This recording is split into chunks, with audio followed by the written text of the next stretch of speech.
कहानी की शुरुआत में हम देखते हैं कि मारी घर के गेट के सामने बैठी होती है। तभी एक घोड़ा गाड़ी आकर रुकती है। उसमें से उसकी मम्मी और पापा उतरते हैं और उनके हाथ में एक छोटा सा बच्चा भी होता है जिसका नाम शियोन होता है। मारी उस बच्चे को देखकर बहुत खुश होती है। उसकी माँ उसे बताती है कि ये उसका छोटा भाई शियोन है। ये सुनकर मारी खुशी से उसके सिर पर किस कर लेती है। फिर कहानी 3 साल बाद का दृश्य दिखाती है। शियोन और मारी आपस में बात कर रहे होते हैं। मारी सोचती है कि उसका भाई अब काफी बड़ा हो गया है। वो अपनी माँ की मदद करता है, अपना बिस्तर गीला नहीं करता और हमेशा एक अच्छा बच्चा बना रहता है। लेकिन वो कुछ अजीब हरकतें भी करता है, जैसे अक्सर कोई जादुई मंत्र बोल रहा हो। रात के खाने के समय शियोन अपने पापा से पूछता है, क्या मॉन्स्टर सच में होते हैं? पापा जवाब देते हैं, हाँ होते हैं। फिर वो पूछता है, क्या फेरी भी होती हैं? पापा कहते हैं, हाँ वे भी होती हैं। फिर शियोन पूछता है, क्या जादू भी होता है? इस बार पापा कहते हैं, नहीं, जादू नहीं होता। यह सुनकर शियोन निराश हो जाता है। फिर कहानी 3 साल और आगे बढ़ती है। हम देखते हैं कि मारी तलवार चलाने की प्रैक्टिस कर रही होती है। जब शियोन उससे पूछता है कि वो इतनी मेहनत क्यों करती है, तो मारी बताती है कि वो मजबूत बनकर सब लोगों की रक्षा करना चाहती है। इसके बाद हम झील के किनारे का दृश्य देखते हैं। मारी रोज को भी प्रैक्टिस करने के लिए कहती है, लेकिन रोज मना कर देती है। मारी सोचती है कि पिछले 3 सालों से शियोन सिर्फ पढ़ाई ही करता रहता है। तभी अचानक झील चमकने लगती है। अगले दृश्य में हम देखते हैं कि मारी और शियोन झील की ओर जा रहे होते हैं। वे झील के पास जाकर बैठ जाते हैं। तभी झील दोबारा चमकने लगती है और शियोन हैरान रह जाता है। उसे पता चलता है कि झील की जादुई ऊर्जा सिर्फ वही लोग देख सकते हैं जिनके अंदर खुद जादुई ऊर्जा होती है। अगले दिन दोनों जल्दी से अपना काम खत्म करके झील के पास पहुंच जाते हैं और प्रयोग करना शुरू कर देते हैं। वे एक मछली पकड़ते हैं, लेकिन तभी रोज भी वहां आ जाती है। कुछ देर तक वे आपस में बातें करते हैं। शाम होते ही झील फिर से चमकने लगती है, लेकिन उनका प्रयोग असफल हो जाता है। इस वजह से शियोन झील के अंदर चला जाता है और एक चमकती हुई गेंद को छूता है। वो गेंद गर्म होती है। इसी दौरान रोज एक और मछली पकड़ लेती है और दोनों मछलियों को एक साथ छोड़ देती है। थोड़ी देर बाद उन मछलियों के पास से भी चमकती हुई गेंदें निकलना शुरू हो जाती हैं। तब शियोन को समझ आता है कि ये एक कोटिंग बिहेवियर है, जो भावनात्मक और जज्बाती भावनाओं से जुड़ा हुआ है। मारी को कुछ समझ नहीं आता, तो रोज उसे उदाहरण देकर कहती है, ये बिल्कुल वैसा ही है जैसे नर और मादा की शादी। मारी तुरंत कहती है, लेकिन शियोन और मेरा भी तो ऐसा ही रिश्ता है। इस पर शियोन मुस्कुराते हुए कहता है, भाई बहन कभी शादी नहीं करते। अगले दिन मारी उदास होकर शियोन के पास आती है। पता चलता है कि उसने अपनी माँ से पूछा था कि क्या वो बड़ी होकर शियोन से शादी कर सकती है, और उसकी माँ ने उसे डांट दिया था। शियोन उसे दिलासा देता है और कहता है, तुम चिंता मत करो, मैं कभी शादी नहीं करूंगा। ये कहकर वो मारी को गले लगा लेता है। उसी समय दोनों के शरीर चमकती हुई गेंदों की तरह चमकने लगते हैं। ये देखकर शियोन के दिल में एक नई उम्मीद पैदा होती है। उसे लगता है कि शायद वो एक दिन इस दुनिया में जादू को हकीकत बना सकेगा। कहानी शुरू होती है एक अंधेरे कमरे से। एक इंसान अपने घर की सीढ़ियों के पास खड़ा होता है। तभी कैमरा एक फोन की स्क्रीन पर जाता है, जिस पर एक बड़ा सा काउंटडाउन टाइमर चल रहा होता है। टाइमर पर लिखा होता है 23 घंटे 59 मिनट 51 सेकंड। सेकंड तेजी से बढ़ते रहते हैं।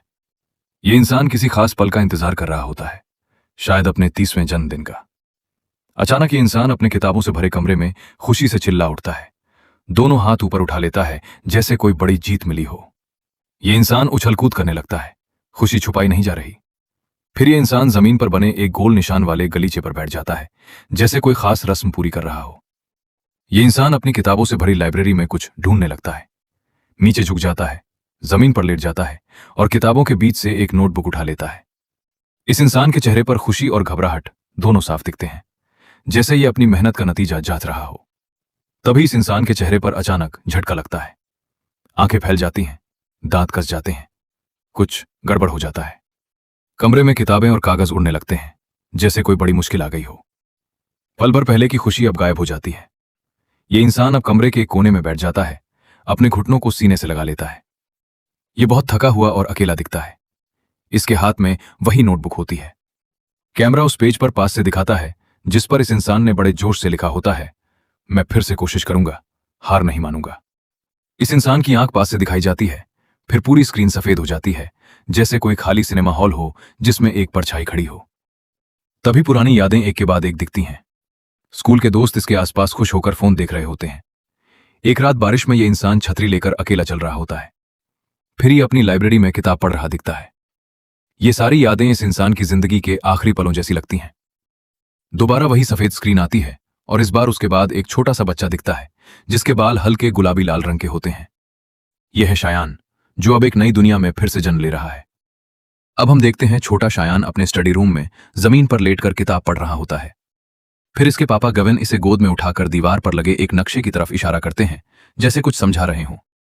थोड़ी देर बाद शायान अपने बिस्तर पर लेटा हुआ नींद में खोया हुआ दिखता है। परिवार नाश्ते की मेज पर बैठा होता है। शायान अपनी मम्मी एमा के साथ बैठकर खाना खा रहा होता है। पापा गगन भी पास में बैठे कुछ बात कर रहे होते हैं। शायान का चेहरा थोड़ा नीचे झुका हुआ और सोच में डूबा हुआ लगता है, जैसे कोई बात इसे परेशान कर रही हो। शायान अपने बिस्तर पर हाथ सिर के पीछे रखकर आराम से लेटा होता है। मारी इसके पास आती है और बिस्तर पर बैठकर बात करने लगती है। शायान उत्साह से हाथ हिला हिलाकर कुछ समझाने लगता है और मारी पूरे ध्यान से सुनती है। शायान अपनी आंखें बंद करता है और ध्यान लगाकर अपना हाथ आगे बढ़ाता है। तभी इसकी हथेली में एक छोटी सी चमकती हुई रोशनी की चिंगारी बन जाती है। ये वही चमकीली घटना है जो इन दोनों ने पहले झील पर देखी थी, और अब शायान इसे अपने कमरे में फिर से बनाने में कामयाब हो जाता है। मारी ये देखकर बहुत खुश हो जाती है। इसकी आंखें चमक उठती हैं और ये हैरानी से अपने हाथ मुंह के पास ले जाती है। अब शायान अपनी प्रैक्टिस को गंभीरता से लेना शुरू करता है। स्क्रीन पर लेसन 1, लेसन 2, लेसन 3 जैसे टाइटल आते हैं, जिनमें छोटा शायान अलग अलग रंगों वाले बैकग्राउंड पर अभ्यास करता दिखता है। बाहर बगीचे में पापा, मम्मी और मारी खड़े दिखते हैं बातें करते हुए। फिर नजारा शायान पर आता है, जो अपने कमरे में अकेला खड़ा होता है, हाथ सिर पर रखे हुए, जैसे अभ्यास इसे थका रहा हो। शायान पालथी मारकर बैठा सोचता रहता है। फिर एक मजेदार छोटा हिस्सा आता है जिसमें शायान की ताकत को इलेक्ट्रिक ईल से मिलाया जाता है और शायान ईल से कम निकलता है। यह देखकर छोटा शायान थका हुआ और मजाकिया अंदाज में प्रतिक्रिया देता है। शायान को अपनी पुरानी याद आती है, वो पल जब ये और मारी रात में रोशनी के छोटे छोटे टुकड़े देख रहे थे, जैसे कोई जादू हो। ये याद इसे फिर से कोशिश करने की हिम्मत देती है। वापस आज के पल में इसकी कलाई पर हल्की सी रोशनी चमकती है। एक और छोटा हिस्सा आता है जिसमें शायान समझाता है कि जादू बनाने के लिए सोच और जज्बा दोनों का सही मेल चाहिए। इसी सोच को अपनाते हुए शी खोलकर ध्यान लगाता है और इस बार इसके हाथ में पहले से ज्यादा तेज रोशनी चमक उठती है। इसका चेहरा हिम्मत और जोश से भर जाता है। खुशी में शायान अपना हाथ ऊपर उठाता है। इसकी जीत का जश्न एक खास तरह की तस्वीर के साथ दिखाया जाता है। फिर एक और छोटा सबक आता है जिसमें इस नई ताकत को एक नाम दिया जाता है, मन इकट्ठा करने की हालत। शायान शर्माकर मुस्कुराता है, अपनी पहली बड़ी कामयाबी पर गर्व महसूस करता है। खिड़की से बाहर देखते हुए शायान को बगीचे में पापा, मारी और एक सुनहरे बालों वाली लड़की दिखती है। सभी गेट के पास खड़े होते हैं। शायान भी इनके पास चला जाता है। पापा गगन किसी गंभीर बात पर चर्चा कर रहे होते हैं। गगन एक लकड़ी की प्रैक्टिस तलवार उठाकर मारी के सामने खड़े होते हैं। अब ये मारी की तलवार चलाने की ट्रेनिंग का समय होता है। रोज पास ही खड़ी देख रही होती है। देती पूरे ध्यान से अपने पापा की बात सुनती है, लकड़ी की तलवार कसकर पकड़े हुए। मारी अपनी लकड़ी की तलवार से वार करने का अभ्यास करती है, पूरी एकाग्रता के साथ। पापा इसके सामने खड़े देख रहे होते हैं, कभी सराहना करते हुए, कभी गंभीर भाव के साथ। मारी की मुद्रा और हरकत धीरे धीरे बेहतर होती दिखती है। नजारा एक लालटेन की तस्वीर से बदलता है। फिर हम वापस घर के अंदर आ जाते हैं, जहां शायान अपनी खोज में फिर से झुक जाता है। शायान अपने दोनों हाथ जोड़कर ध्यान लगाता है और इस बार पहले से भी बड़ा नतीजा मिलता है। ये शांत आंखों से अपनी इस जीत को महसूस करता है। दरवाजे के पास से गगन ये सब देख लेते हैं और इनके चेहरे पर एक हल्की सी गर्व भरी मुस्कान आ जाती है अपने बेटे की मेहनत देखकर। शायान खुशी में मुट्ठी ऊपर उठाता है। फिर स्क्रीन पर एक काल्पनिक दुनिया जैसा नक्शा दिखता है, जिस पर एक कस्बे का नाम लिखा होता है, इस्तोरिया। परिवार की गाड़ी उस कस्बे के बड़े दरवाजे की तरफ बढ़ रही होती है। बाहर पहाड़ियां और खुला आसमान दिखता है। गाड़ी कस्बे के अंदर पहुंचती है। मम्मी एमा और शायान गाड़ी में बैठे होते हैं। थोड़ी देर बाद पूरा परिवार, एमा, गगन, मारी और शायान, एक दुकान के पुराने लकड़ी के दरवाजे के सामने खड़े दिखते हैं, अंदर जाने की तैयारी में। परिवार एक सामान की दुकान के अंदर जाता है, जहां खाने पीने की चीजें लटकी होती हैं। एक दुकान चलाने वाली औरत इनका स्वागत करती है। शायान और मारी दुकान के अंदर इधर उधर देखते हैं, हर चीज को उत्सुकता से देखते हुए। अब परिवार एक हथियारों की दुकान में पहुंचता है। दीवार पर एक संघ का निशान लगा होता है और शेल्फ पर तलवारें और ढाल रखी होती हैं। शायद मारी के लिए सही सामान के बारे में। एमा, मारी और शायान ये सब देखकर खुश नजर आते हैं। काउंटर पर एक खूबसूरत सोने जैसा लटकन रखा होता है जिसके बीच में एक हरा रत्न लगा होता है। मारी की आंखें ये देखकर चमक उठती हैं। ये किसी खास वजह से इन्हें दिलचस्प लगता है। गेविन इन्हें यह चीज ध्यान से दिखाते हैं। शाम ढलते ही परिवार वापस गाड़ी में बैठकर घर लौटने लगता है। मारी और शायान गाड़ी में पास पास बैठे होते हैं। दोनों हंसते हंसते आपस में बातें कर रहे होते हैं। रास्ते में परिवार एक बाजार की दुकान के पास थोड़ी देर रुक जाता है। तभी इनकी नजर एक सोने जैसे पिंजरे पर पड़ती है जिसके अंदर एक छोटी चमकती हुई परी जैसी रोशनी उड़ रही होती है। पास से देखने पर यह हल्की हरी सफेद रोशनी वाली आकृति बहुत ही रहस्यमयी और सुंदर लगती है, जैसे ये साबित कर रही हो कि कुछ जगहों पर जादू जैसी चीजें जरूर मौजूद है। एपिसोड शुरू होता है एक धुंधले कोहरे से भरे जंगल से। एक अनजान इंसान गहरे बालों वाला अकेला जंगल के रास्ते पर चल रहा होता है। वो परेशान और डरा हुआ दिखाई देता है। अचानक वो जमीन पर गिर जाता है। वो पूरी तरह थका हुआ और कमजोर लग रहा होता है। इसके बाद शायान और मारी अपने कमरे में बैठे दिखाई देते हैं। उनके हाथ में चमकती हुई रोशनी की एक छोटी सी गेंद होती है जिसे देखकर दोनों बेहद खुश होते हैं। वे उत्साह से बातें कर रहे होते हैं और हंसी मजाक का माहौल बना हुआ होता है, जैसे सब कुछ पूरी तरह सामान्य हो। कैमरा एक सुनहरे पिंजरे की ओर जाता है। उसके अंदर वही छोटी चमकती हुई परी जैसी रोशनी अब भी मौजूद होती है। दूसरी ओर पापा गवेन और मम्मी एमा कमरे में खड़े होकर किसी गंभीर विषय पर चर्चा कर रहे होते हैं। तभी काले लबादे में एक व्यक्ति उनके पास आता है और उन्हें कोई महत्वपूर्ण सूचना देता है। उसकी बात सुनते ही सभी के चेहरों पर चिंता और घबराहट साफ दिखाई देने लेटते हैं। पता चलता है कि गांव के पास गॉब्लिन दिखाई दिए हैं। हवेली में मौजूद सभी लोग सीढ़ियों के पास खड़े होकर चिंता और डर के साथ हालात पर नजर रख रहे होते हैं। गवेन फैसला करते हैं कि वे खुद गॉब्लिन का शिकार करने निकलेंगे ताकि गांव और परिवार की सुरक्षा सुनिश्चित की जा सके। दूसरी ओर शायान और मारी उस लबादा पहने व्यक्ति से बातें कर रहे होते हैं, जबकि पूरे घर में रात की तैयारियां चल रही होती हैं। रात होते ही बाहर तेज तूफान शुरू हो जाता है। हवेली के अंदर शायान, मारी, रोज, गांव की औरत और उसके बच्चे एक ही कमरे में बिस्तर के पास इकट्ठा हो जाते हैं। सभी एक दूसरे के करीब बैठकर सुरक्षा का एहसास पाने की कोशिश करते हैं। बाहर बिजली जोर जोर से कड़क रही होती है और माहौल पहले से भी ज्यादा डरावना हो जाता है। तभी हवेली की अंधेरी अटारी में दो चमकती हुई लाल आंखें दिखाई देती हैं। ऐसा लगता है जैसे कोई खतरनाक जीव वहां छिपकर बैठा हो। यह दृश्य देखकर सभी का दिल दहल जाता है। डर के मारे सभी लोग एक दूसरे से चिपक जाते हैं। शायान अपने हाथ में लकड़ी का एक डंडा उठा लेता है। मारी भी उसके साथ खड़ी हो जाती है। दोनों दरवाजे की ओर सतर्क निगाहों से देखने लगते हैं। कुछ ही पल बाद अंधेरे में छिपा हुआ जीव सामने आ जाता है। वो एक गॉब्लिन होता है। उसकी हरी त्वचा, तेज नाखून और नुकीले दांत उसे बेहद डरावना बना रहे होते हैं। अचानक गॉब्लिन हमला कर देता है। सभी लोग चीखते हुए पीछे हटने लगते हैं। गांव की औरत अपने बच्चों को कसकर गले लगा लेती है। शायान, मारी और रोज भी डर के मारे एक दूसरे के पास आ जाते हैं। लेकिन डर के बावजूद शायान हिम्मत जुटाकर गॉब्लिन का सामना करने आगे बढ़ता है। उसके हाथ में जादुई रोशनी चमकने लगती है। कुछ ही क्षणों में शायान और गॉब्लिन आमने सामने खड़े होते हैं। दोनों अपनी पूरी ताकत से एक दूसरे को रोकने की कोशिश करते हैं। शायान अपनी पूरी शक्ति एक जगह केंद्रित करके उसे तेज गर्मी में बदल देता है। उसकी जादुई ऊर्जा गॉब्लिन को बुरी तरह झुलसा देती है। गॉब्लिन जमीन पर गिर पड़ता है और आखिरकार हार मान लेता है। शायान थका हुआ जरूर होता है, लेकिन उसके चेहरे पर संतोष साफ दिखाई देता है क्योंकि वो सभी की जान बचाने में सफल हो जाता है। तभी सभी को पता चलता है कि गांव की औरत हमले में बुरी तरह जख्मी हो गई है। ये सुनते ही सभी लोग उसके पास इकट्ठा हो जाते हैं। घर के नौकर और दाई भी घबराए हुए उसकी हालत देखने पहुंच जाते हैं।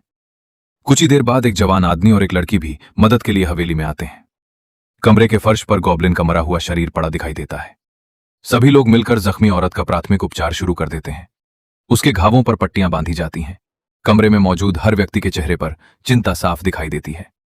शायान और रोज एक दूसरे के पास बैठ जाते हैं। दोनों अपनी घबराहट छिपाने की कोशिश करते हैं, लेकिन सफल नहीं हो पाते। रात बहुत लंबी और बेचैन करने वाली होती है। दूसरी ओर गांव के लोग भी बाहर इकट्ठा होकर चिंता के साथ हालात का इंतजार कर रहे होते हैं। सुबह होते ही तूफान थम जाता है। एक बुजुर्ग डॉक्टर हवेली पहुंचकर जख्मी औरत की जांच करता है। शायान और मारी बेचैनी से ये सब देखते रहते हैं। कुछ समय बाद गवेन भी वापस लौट आते हैं और बच्चों से बात करते हैं। सभी लोग रसोई की मेज के आसपास बैठकर गंभीर चर्चा करने लगते हैं। शायान ध्यान से उनकी बातें सुन रहा होता है, जबकि मारी भी पास खड़ी होकर चिंता से सब कुछ देख रही होती है। बातचीत आगे बढ़ती है। नया व्यक्ति खुलकर अपनी बात रखता है। कभी शायान और मारी के चेहरों पर चिंता दिखाई देती है तो कभी उम्मीद की हल्की सी झलक। आखिरकार दोनों पक्षों के बीच एक समझौता हो जाता है। सभी लोग हाथ मिलाकर अपनी सहमति जताते हैं। पहले शायान थोड़ा हैरान होता है, लेकिन अगले ही पल उसके चेहरे पर एक बड़ी सी मुस्कान आ जाती है। मारी भी ये देखकर खुश हो जाती है। धीरे धीरे घर का तनाव खत्म होने लगता है। एपिसोड शुरू होता है हवेली के बाहर। गेवन एक तरफ खड़े होते हैं और उनके सामने लकड़ियों का एक बड़ा ढेर रखा होता है। गेवन ये देखकर संतुष्ट दिखाई देते हैं, मानो वे शायन की परीक्षा ले रहे हों। मारी भी पास खड़ी होकर हैरानी भरी नजरों से ये सब देख रही होती है। जब आग बुझती है तो पीछे सिर्फ जली हुई लकड़ियों का काला ढेर बचता है। शायन, मारी और गेवन तीनों मिलकर उसे ध्यान से देखते हैं। गेवन अपनी ठोड़ी पर हाथ रखकर गहरी सोच में पड़ जाते हैं। इसके बाद शायन फिर से हवेली के बाहर दिखाई देता है। इस बार वो सिर्फ शॉर्ट्स पहने हुए होता है। गेवन पास में पानी से भरी। गेवन संतुष्टि के साथ उसकी प्रगति को देखते हैं। कुछ देर बाद रोज अपनी हरी पोशाक और बालों में हेयर बैंड लगाए वहां पहुंचती है। वो शायन के बिल्कुल पास आकर उसका अभ्यास देखने लगती है। एक पल ऐसा आता है जब दोनों इतने करीब आ जाते हैं कि उनके चेहरे लगभग एक दूसरे से टकराने लगते हैं। ये देखकर शायन हल्का सा शर्माने लगता है। दृश्य बदलकर मारी पर जाता है। वो अकेली खड़ी होकर अपना हाथ आसमान की ओर बढ़ाती है। अचानक वो किसी हैरान कर देने वाली चीज को देखकर जोर से चिल्ला उठती है। मोन्टाज समाप्त होने के बाद शायन और मारी घर के अंदर एक मेज पर आमने सामने बैठे दिखाई देते हैं। दोनों किसी गंभीर विषय पर चर्चा कर रहे होते हैं।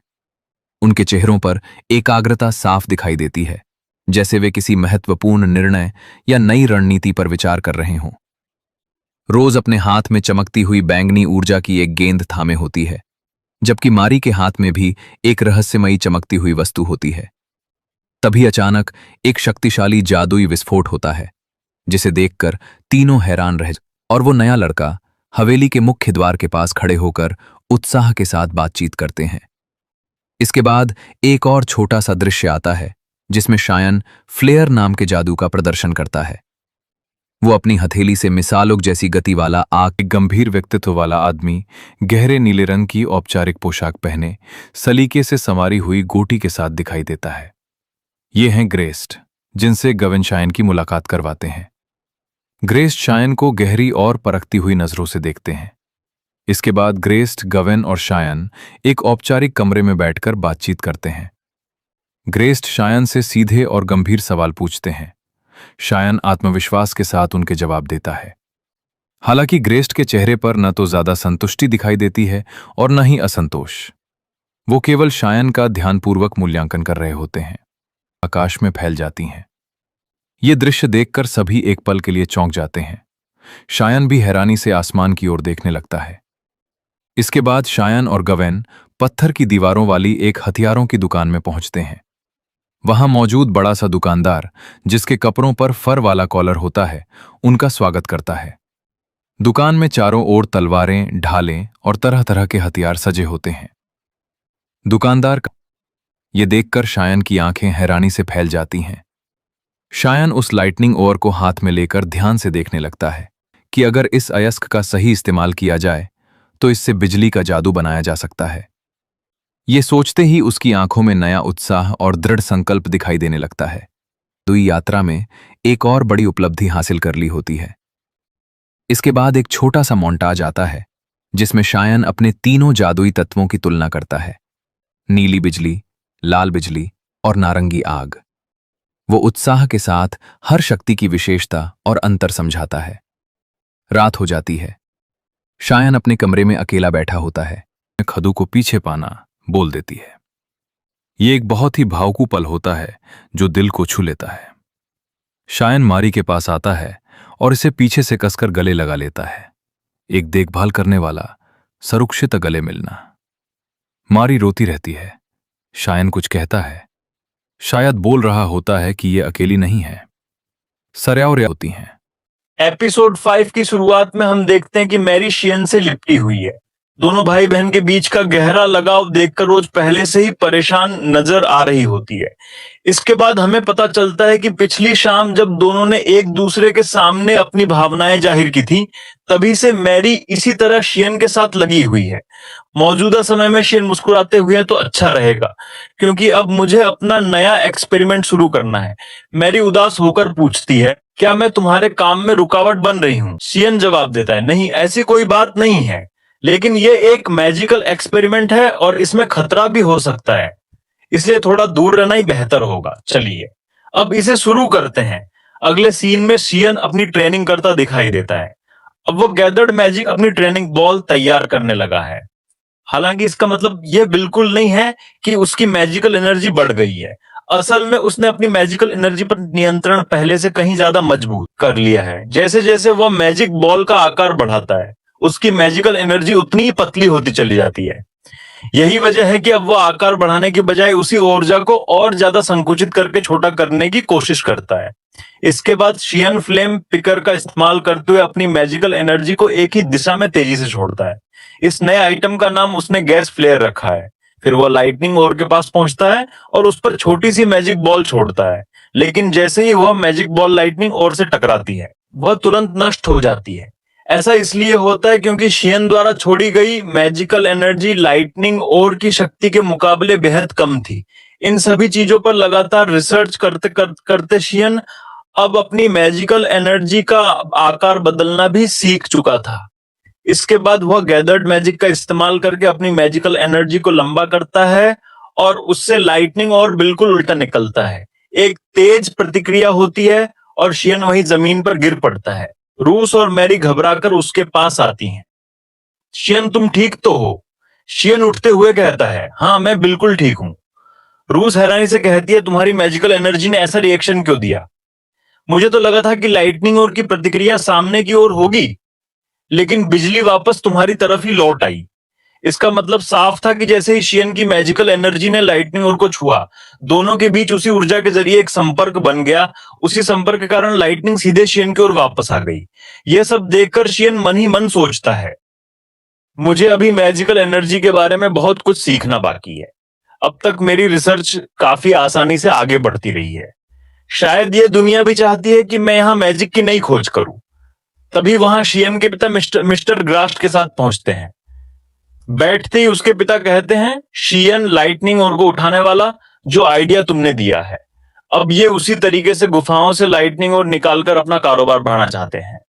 यह सुनकर मिस्टर ग्रास्ट शर्मिंदा होकर कहते हैं, मुझे माफ कर दो शियन, मैंने तुम्हारी अनुमति लिए बिना तुम्हारा आइडिया इस्तेमाल कर लिया। लेकिन शियन मुस्कुराकर जवाब देता है, इसमें माफी मांगने जैसी कोई बात नहीं है। ग्रास्ट हैरानी से पूछते हैं, क्या सच में? मैं तो तुम्हारे आइडिया से अपना फायदा उठा रहा हूं।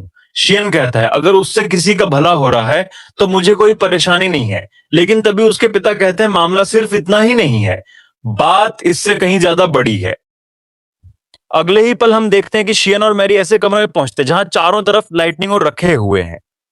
दरअसल यह जगह मिस्टर ग्रास्ट की ब्लैकस्मिथ वर्कशॉप होती है। मिस्टर ग्रास्ट बताते हैं, ये लाइटनिंग और बेहद कीमती हैं, लेकिन उतने ही खतरनाक भी। यही मैं तुमसे पूछना चाहता हूं कि क्या तुम्हारे पास कोई ऐसा तरीका है जिससे इन्हें आसानी से बेचा जा सके? एक और समस्या यह है कि इनमें से लगातार बिजली जैसी आवाज निकलती रहती है जो ग्राहकों को परेशान करती है। मैं अपनी तरफ से पूरी कोशिश करूंगा। इसके बाद वह चारों रखे लाइटनिंग और को देखकर पूछता है, आपने इन्हें इतनी दूरी पर क्यों रखा है? दोनों ओर से निकलने वाली बिजली आपस में टकरा रही होती है। यह नजारा देखकर शियन ध्यान से उसे देखने लगता है। फिर ग्रास्ट उसे वह धातु दिखाते हैं जिसे उन्होंने लाइटनिंग और को पिघलाकर तैयार किया था। शियन पूछता है, क्या इसमें अब कोई इलेक्ट्रिकल रिएक्शन नहीं होता? ग्रास्ट उसे वैसी ही दूसरी धातु का टुकड़ा देते हुए कहते हैं, खुद आजमा कर देख लो। शियन दोनों धातु के टुकड़ों को आपस में छुआता है, लेकिन इस बार कोई प्रतिक्रिया नहीं होती। यह देखकर वह पूछता है, रिफाइनमेंट के किस चरण में इस लाइटनिंग और की बिजली खत्म हो गई थी? शायद तब जब मैंने इसे पिघलाने के लिए गर्म किया था, शियन दोहराता है। यानी इसे गर्म करने के बाद फिर वो अपने पिता की ओर देखकर पूछता है, पिताजी, क्या मैं एक बार इसे ट्राई कर सकता हूं? वे मुस्कुराकर कहते हैं, जरूर, क्यों नहीं। मैरी उत्सुकता से पूछती है, तुम आखिर करने क्या वाले हो? शियन हल्की मुस्कान के साथ कहता है, बस देखती जाओ, इसके बाद वह मैजिक का इस्तेमाल करके उसमें नीले रंग की आग जला देता है। फिर वह मिस्टर ग्रास्ट से कहता है कि अब उसी आग की मदद से लाइटनिंग और को पिघलाने की कोशिश करे, लेकिन यह मैजिक है। इतनी बड़ी बात सुनने के बाद भी कुछ देर तक ग्रास्ट को उसकी बात पर भरोसा नहीं होता। फिर वह पूछते हैं, अगर मैं इसी आग से लाइटनिंग और को पिघलाऊं तो इससे क्या फर्क पड़ेगा? शियन जवाब देता है, सच कहूं तो मुझे भी नहीं पता, मैं अभी भी मैजिक पर रिसर्च कर रहा हूं। ग्रास्ट मुस्कुराकर कहते हैं, तो फिर कोशिश करके ही पता लगाते हैं, लेकिन इसमें लगभग 1 घंटा लगेगा, तब तक चाहो तो बाहर घूम आओ। शियन तुरंत मना कर देता है, नहीं, मैं पूरी प्रक्रिया अपनी आंखों से देखना चाहता हूं। और जब शियन वहीं रुक गया तो मैरी भी उसके साथ वही ठहर जाती है। करीब चुके होते हैं। अब सबसे अहम पल आता है। ग्रास्ट उस धातु का एक टुकड़ा उठाकर धीरे धीरे दूसरे टुकड़े के करीब लाते हैं। जैसे ही दोनों एक दूसरे के पास आते हैं, उनके बीच अचानक बिजली चमकने लगती है। यह देखकर मैरी खुशी से बोल उठती है, वाह शियन, तुम सफल हो गए। शियन के माता पिता भी उसकी जमकर तारीफ करते हैं। शियन उस नई धातु का नाम आयरन लाइटनिंग रखता है। इसके बाद उसके पिता भी मिस्टर ग्रास्ट के साथ मिलकर बड़ी मात्रा में आयरन लाइटनिंग तैयार करने लगते हैं। हमें पता चलता है कि मिस्टर ग्रास्ट लगातार 3 दिनों तक बिना आराम किए काम करते रहे और आखिरकार उनकी मेहनत रंग ले आई। अब शियन सभी को अपना नया प्रोडक्ट दिखाता है। यह है लाइटनिंग लैंप, एक ऐसा अनोखा उपकरण जो अंधेरे में बिना तेल के रोशनी देगा। वह उसका ढक्कन खोलता है और लैंप तुरंत दिखाते हुए कहता है, और यह है लाइटनिंग स्ट्राइकर, इसकी मदद से आप बेहद आसानी से आग जला सकते हैं। वह मजाकिया अंदाज में कहता है, अगर आपको ये दोनों चीजें पसंद आई हो तो मिस्टर ग्रास्ट की दुकान पर जरूर आइए। शियन की समझदारी देखकर उसकी मां गर्व से कहती है, मेरा बेटा कितना होशियार है। उसके पिता भी मुस्कुराते हुए कहते हैं, मुझे अपने बेटे पर सचमुच गर्व है। मैरी भी खुशी से कहती है, मुझे तो शुरू से पता था कि शियन कुछ अलग ही है। इतने में मिस्टर ग्रास्ट बोल पड़ते हैं, सच में शियन तुम कमाल हो, और तुम्हारा कमाल होना तो।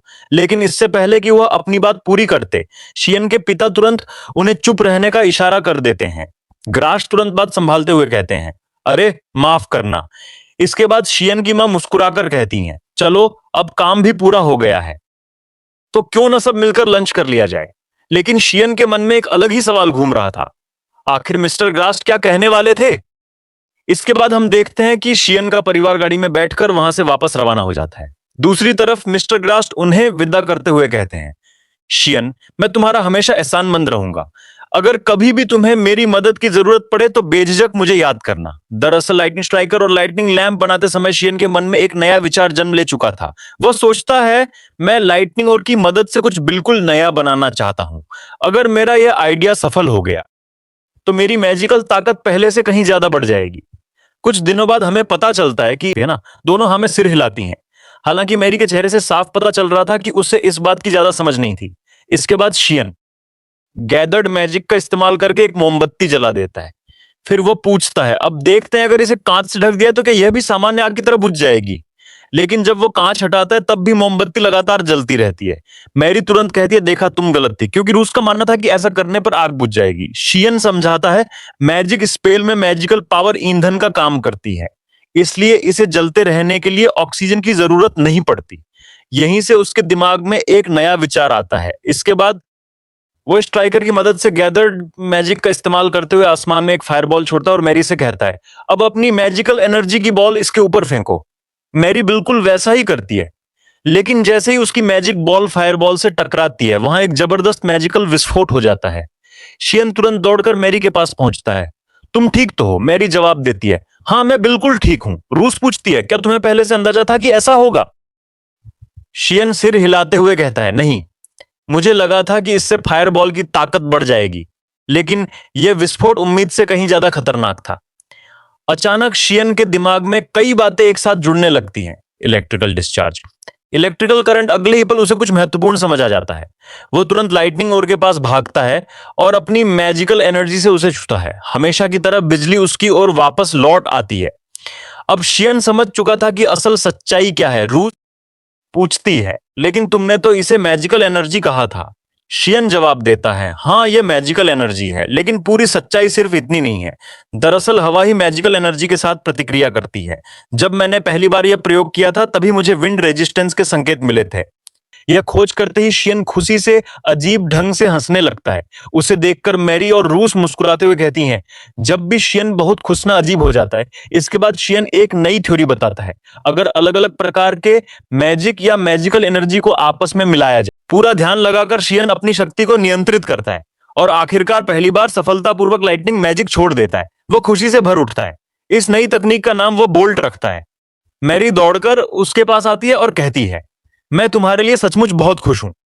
शियन अपनी मेहनत रंग लाने की खुशी में शियन की आंखों से आंसू निकल आते हैं। उसे रोता देखकर मैरी उसे प्यार से गले लगा लेती है।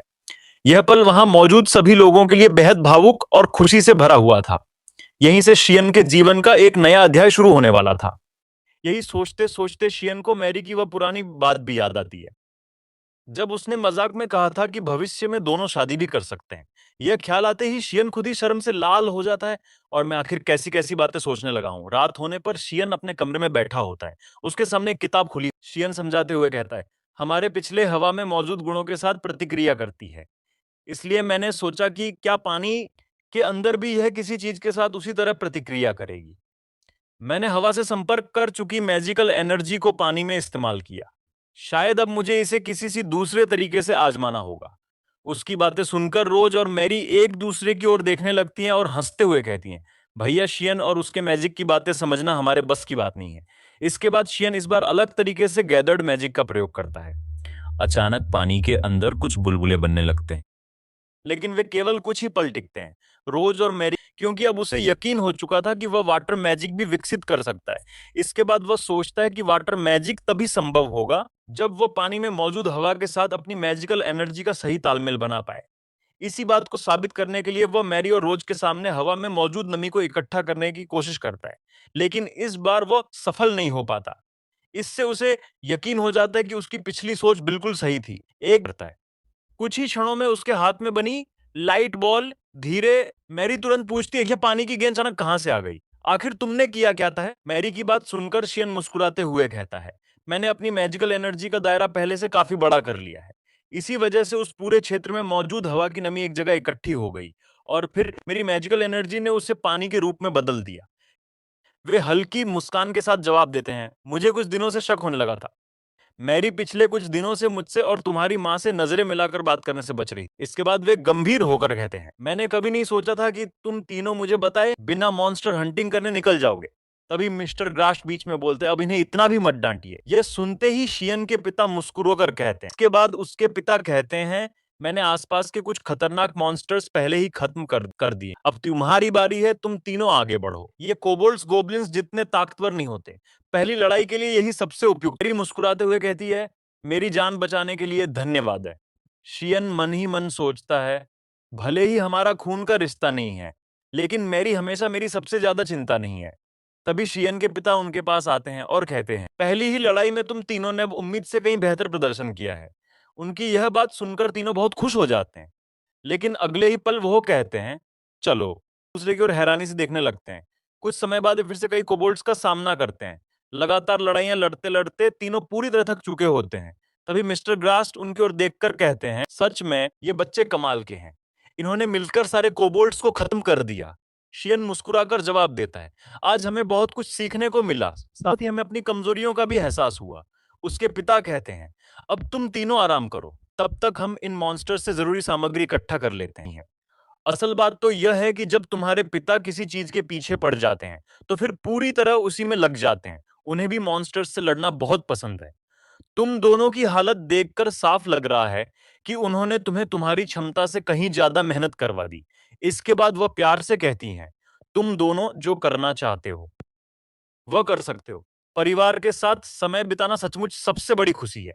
मैरी की यह बात सुनते ही शियन के मन में अपने परिवार के साथ बिताए हुए अब तक के सभी खूबसूरत पल एक एक करके ताजा होने लगते हैं। उसे अपने इस नए जीवन की हर याद याद आने लगती है। वर्तमान में लौटकर वह मुस्कुराते हुए कहता है, मैं एपिसोड 7 की शुरुआत में हम देखते हैं कि सियन अपनी जादुई ट्रेनिंग में जुटा हुआ है और इस बार मैदान में उसका सामना एक तगड़े हॉप गोबलिन से हो रहा है। इस मॉन्स्टर पर तगड़ा वार करने के लिए सियन अपने विंड मैजिक हवा के जादू का इस्तेमाल करता है। वो हवा में लो और हाई एयर प्रेशर वायु दबाव क्रिएट करने की कोशिश करता है और जैसे ही प्रेशर बनता है वो उसी एयर प्रेशर के साथ उस गोबलिन पर सीधे ब्लास्ट करता है। इस खतरनाक हमले के प्रेशर से वो गोबलिन हवा में कई फीट ऊपर उड़ जाता है और फिर सीधे जमीन पर धड़ाम से गिरकर वहीं ढेर हो जाता है। अब सियन हमें बताता है कि यह उसका बिल्कुल नया विंड स्पेल हवा का मंत्र है और उसने इसका नाम ब्लू ब्लो रखा है।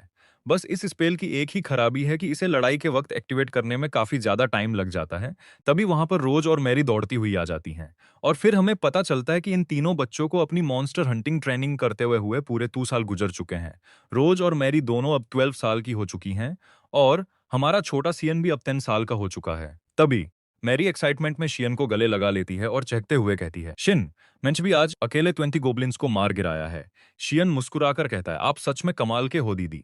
इसके बाद हम शियन को टाउन शहर के बाजार में घूमते हुए देखते हैं और हमें पता चलता है कि शियन अपनी मैजिक सेंसिंग एबिलिटी में इतना ज्यादा इंप्रूव कर चुका है कि अब वो रास्ते चलते किसी भी शख्स को देखकर यह तक बता सकता है कि उस इंसान के शरीर के अंदर कितनी मैजिकल एनर्जी बची है।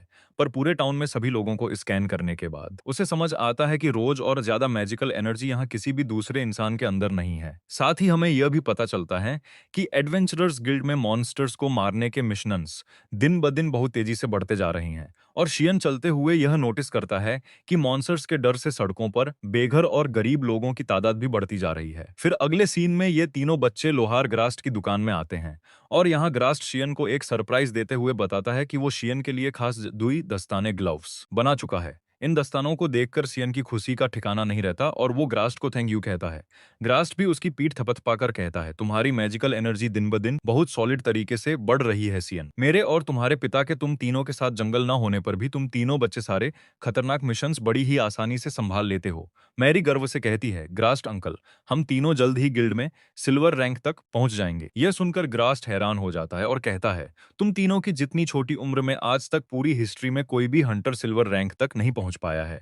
इसके बाद मैरी शियन के पास बैठती है और पूछती है, शियन, जब तुम दुनिया के सभी प्रकार के मैजिक का यूज करना पूरी तरह सीख जाओगे तब तुम आगे लाइफ में क्या करोगे? शियन आसमान की तरफ देखकर कहता है, मैं बस रुकूंगा नहीं और भी ज्यादा नया मैजिक सीखता रहूंगा।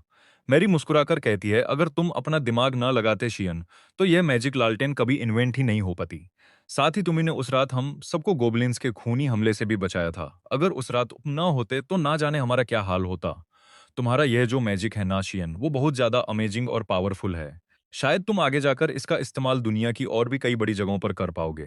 पिताजी हमेशा कहते हैं कि जो असली ताकत होती है वो अपने आसपास की हर एक चीज को इन्फ्लुएंस प्रभावित करती है, चाहे वो चीज अच्छी हो या बुरी।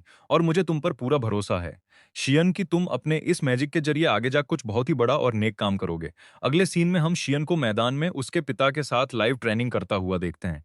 शियन अपने पिता पर अचानक फायर बॉल आग के गोले से हमला करता है, पर उसके पिता अपनी तलवार के एक ही झटके से उस फायर बॉल को हवा में ही काट देते हैं। अब शियन फुर्ती से अपना लाइटनिंग अटैक, बिजली का वार करता है। फिर उसके पिता इस कड़कड़ब है काउंटर अटैक करने के लिए सीधे शियन की तरफ लपकते हैं। पिता को करीब आता देख शियन यहाँ अपने विंड मैजिक का स्मार्ट यूज करके हवा में बहुत ऊंची छलांग लगा लेता है और इसके तुरंत बाद वो अपने अर्थ मैजिक जमीन के जादू का यूज करके अपने पिता के नीचे की जमीन को ही धंसा देता है और पिता सीधे गड्ढे में जा गिरते हैं। और इसी तरह वो चालाकी से अपने पिता से यह प्रैक्टिस मैच जीत जाता है। उसके पिता गड्ढे से बाहर धूल झाड़ते हुए निकलते हैं और चौंक कर कहते हैं, वाह शियन, तुमने ये किस नए मैजिक का यूज किया? शियन मुस्कुराकर बताता है कि यह मेरा नया अर्थ मैजिक है और मैंने इसका नाम फॉल फॉल रखा है। लेकिन इस तरह लगातार एक के बाद एक कई मैजिक स्पेल्स को कास्ट करना उसे अंदर से काफी ज्यादा थका देता है और वो हाफने लगता है। पर उसके पिता उसकी तारीफ करते हुए कहते हैं कि तुम्हारी मैजिकल पावर और तुम्हारी मूवमेंट्स दिन ब दिन पहले से बहुत बेहतर होती जा रही हैं। शियन आसमान में उड़ते पक्षियों को देखकर कहता है, पिताजी, मैं एक दिन मैजिक में इतना मास्टर हो जाऊंगा कि मैं अपने जादू की मदद से आजादी से उड़ भी पाऊंगा। यह सुनकर शियन के पिता हंसते हैं और कहते हैं, बेटा, तुम्हारा यह सपना तो काफी बड़ा है। पर तभी वहां खड़ी मैरी गुस्से में मुंह फुलाकर कहती है, मुझे भी अभी पिताजी के साथ स्वॉर्ड्समैनशिप तलवारबाजी की ट्रेनिंग करनी है। जिसके बाद हम देखते हैं कि मैरी अपने पिता के साथ मैदान में तलवारबाजी की कड़ी प्रैक्टिस करने लगती है। और दोस्तों, मैरी को मैदान में लड़ता हुआ देखकर हम साफ साफ समझ पा रहे हैं कि उसकी तलवारबाजी की स्किल्स भी दिन ब दिन बहुत इंप्रूव हो रही हैं। वो अपने पिता पर पूरी ताकत से लगातार कई वार करने की कोशिश करती है, पर उसके पिता अपनी सीनियरिटी के कारण उसके हर एक वार से आसानी से बच जाते हैं और मैरी अपने पिता से फिर से मात खाकर हार जाती है। और इसी बात से बेचारी मैरी का दिल टूट जाता है और वो बहुत उदास हो जाती है, क्योंकि ट्रेनिंग में छोटा सियन तो अब अपने पिता से जीतने लगा है। पर मैरी इतनी मेहनत के बाद भी अब तक पिता से एक मैच भी नहीं जीत पाई। लेकिन हमारी मैरी इतनी जल्दी हार मानने वालों में से थोड़ी ही थी। वो उदासी छोड़कर फिर से अकेले में अपनी स्वॉर्ड्समैनशिप की प्रैक्टिस करने में जुट जाती है। और यहाँ शियन के पिता शियन से धीरे से कहते हैं, शिन, अगर यह लड़की इसी तरह पागलों की तरह दिन रात ट्रेनिंग करती रही तो कुछ ही वक्त में यह पूरे किंगडम की एक टॉप क्लास तलवारबाज बन जाएगी। और वैसे भी मैरी की जो फिजिकल स्ट्रेंथ, शारीरिक ताकत है, वो इस छोटी उम्र में भी बिल्कुल किसी हट्टे-कट्टे एडल्ट वेस्क जितनी है। पिता की ये बात सुनकर सियन सोच में पड़ जाता है और मन में कहता है, कहीं दीदी की एडल्ट जैसी ताकत उनके अंदर छिपी इसी जादुई मैजिकल एनर्जी की वजह से तो नहीं है। और सियन देखता है कि उसकी बहन कितनी पूरी शिद्दत के साथ तलवार घुमाने की ट्रेनिंग कर रही है। जिसके बाद सीन खेतों का आता है, जहां गांव के किसान अपनी फसल की खेती कर रहे थे। तभी खेतों में रोज से मिलने के लिए सियन और मैरी आते हैं और हमें पता चलता है कि रोज ने ही इन दोनों भाई बहन को अपनी हेल्प के लिए खेतों पर बुलाया था। रोज उन दोनों से कहती है कि इन दोनों को फसल पर जो गंदे कीड़े लगे हैं उन्हें पौधों से चुनकर हटाना है। और ये कीड़े साइज में काफी ज्यादा बड़े और अजीब थे। जिसके बाद हम देखते हैं कि मैरी तो उन रेंगते कीड़ों को हाथ लगाने में बहुत ज्यादा डर रही थी, पर हमारा शियन यह काम बिना डरे बहुत ही आसानी से फटाफट कर पा रहा था। तभी एक बड़ा कीड़ा देखकर डर मारे मैरी जोर से चिल्ला पड़ती है और उसे इस तरह डरता हुआ देखकर शियन और रोज पेट पकड़कर उस पर हंसने लगते हैं। और इसी तरह हंसी मजाक में सब कुछ बहुत अच्छा चल रहा था। देखते ही देखते खेतों में शाम हो जाती है और हम देखते हैं कि डर की वजह से मैरी ने रोज और शियन के मुकाबले बहुत ही कम कीड़े हटाए थे। अपनी ये कम बाल्टी देखकर मैरी मुंह बनाकर कहती है, कोई बात नहीं, अगली बार मैं और भी ज्यादा मेहनत करूंगी और तुम दोनों से ज्यादा कीड़े पकड़कर दिखाऊंगी। पर तभी अचानक आसमान में काले घने डरावने बादल घिर आते हैं और तभी सियन पल भर के लिए ऊपर नोटिस करता है कि आसमान के काले बादलों के बीच एक अजीब सी डरावनी लाल रोशनी दिखाई दे रही है। तभी अचानक तेज बारिश शुरू हो जाती है और लोग भीगने से बचने के लिए अपने अपने घरों के अंदर भागने लगते हैं। पर तभी अचानक पर मेरी बिना किसी वजह के चक्कर खाकर सीधे नीचे जमीन पर गिर पड़ती है।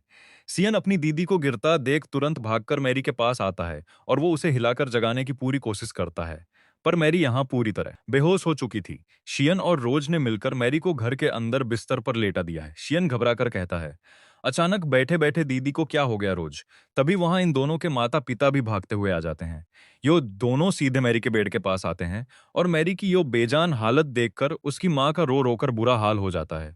दोस्तों, तभी अचानक मैरी बिस्तर पर अपनी आंखें तो पूरी खोल लेती है, पर उसकी उन खुली आंखों में कोई जान या चमक नहीं होती। वो एकदम सुन्न थी। उसकी मां रोते हुए उसका चेहरा पकड़ती हैं और कहती हैं, मैरी बेटा, क्या तुम मुझे देख पा रही हो? देखो, मैं हूं तुम्हारी मां। लेकिन मैरी बेजान होकर कोई जवाब नहीं देती, जो देखकर रोज का चेहरा गंभीर हो जाता है और वो कहती है, शिन, यह तो वही खतरनाक लेथार्जी सिकनेस है। दोस्तों, यह एक ऐसी रहस्यमयी बीमारी है जो ईस्ट एरिया ने इसे लेथार्जी सिकनेस नाम दिया है। और सबसे डरावनी बात यह है कि इस बीमारी से आज तक पूरी दुनिया में कोई भी मरीज ठीक नहीं हो पाया है।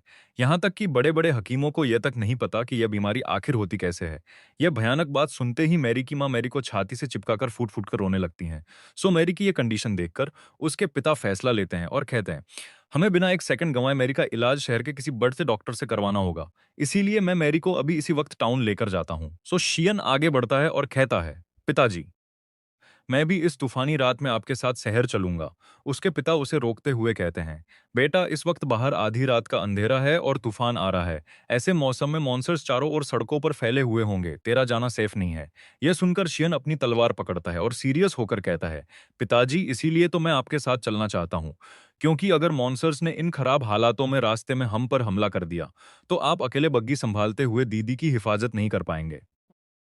और मुझे खुद पर पूरा यकीन है कि मैं वहां रास्ते में अपनी तलवार और मैजिक से आपकी मदद कर पाऊंगा। अब शियन की यह समझदारी भरी बात सुनकर उसके पिता कुछ नहीं कह पाते और मान जाते हैं। फिर हम देखते हैं कि उस भयानक तूफानी काली रात में ये दोनों अपनी घोड़ा गाड़ी कैरेज लेकर आइस्ट्रिया टाउन की ओर तेजी से निकल पड़ते हैं। इस दौरान शियन बग्गी के अंदर बैठा हुआ मैरी के बेजान से चेहरे पर अपनी निगाहें लगाए हुए था। लेकिन तभी अचानक फिर से शियन को बग्गी की खिड़की से बाहर आसमान में एक अजीब सी हलचल नजर आती है। उसे फिर से बादलों के बीच वही रहस्यमयी अजीब सी लाल रोशनी दिखाई देती है, पर बग्गी चला रहे उसके पिता को आसमान में वैसी कोई लाल रोशनी दिखाई नहीं रही थी। इससे पहले कि शियन आसमान की लाइट के बारे में पिता से कुछ कहता, वो अचानक नोटिस करता है कि कि जंगल के अंधेरे से निकलकर इनके सामने खतरनाक मॉन्स्टर्स आ चुके थे। वो कोबोल्ट्स थे, जो इनकी घोड़ागाड़ी का शिकार करने के लिए उसके पीछे तेजी से दौड़ रहे थे। शियन बग्गी के पीछे आकर चिल्लाता है, पिताजी आप बस बग्गी को आगे बढ़ाते रहिए, पीछे के इन मॉन्स्टर्स को मैं संभालता हूँ। दोस्तों, क्योंकि नहीं लगता है, वो अपनी जादुई गोलियों से काफी सारे कोबोल्ट्स पर हमला करके उन्हें गिराता है। पर जंगल से निकलकर वहां बहुत सारे कोबोल्ट्स एक साथ आ रहे थे। बग्गी के आगे आने वाले कोबोल्ट्स को शियन के पिता अपनी तलवार से काटते जा रहे थे।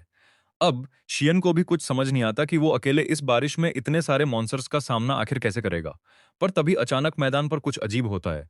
वो सारे कोबोल्ट्स अचानक ही डरकर उनकी घोड़ा गाड़ियां का पीछा करना बंद कर देते हैं और रास्ते से वापस जंगल की तरफ भाग जाते हैं। आते हुए देखता है और उसकी सेंसिंग कहती है कि ये हवा जरा भी अच्छी नहीं है। वो घबराकर अपने पिता से चिल्लाता है, पिताजी घोड़े को तेज भगाओ, यहाँ से जल्दी निकलो। दोस्तों, वो अजीब सी जादुई हवा इनके बेहद करीब आ जाती है और अगले ही पल में वो हवा में ही एक बहुत ही भयानक और डरावने घोस्ट भूतिया मॉन्स्टर का रूप ले लेती है।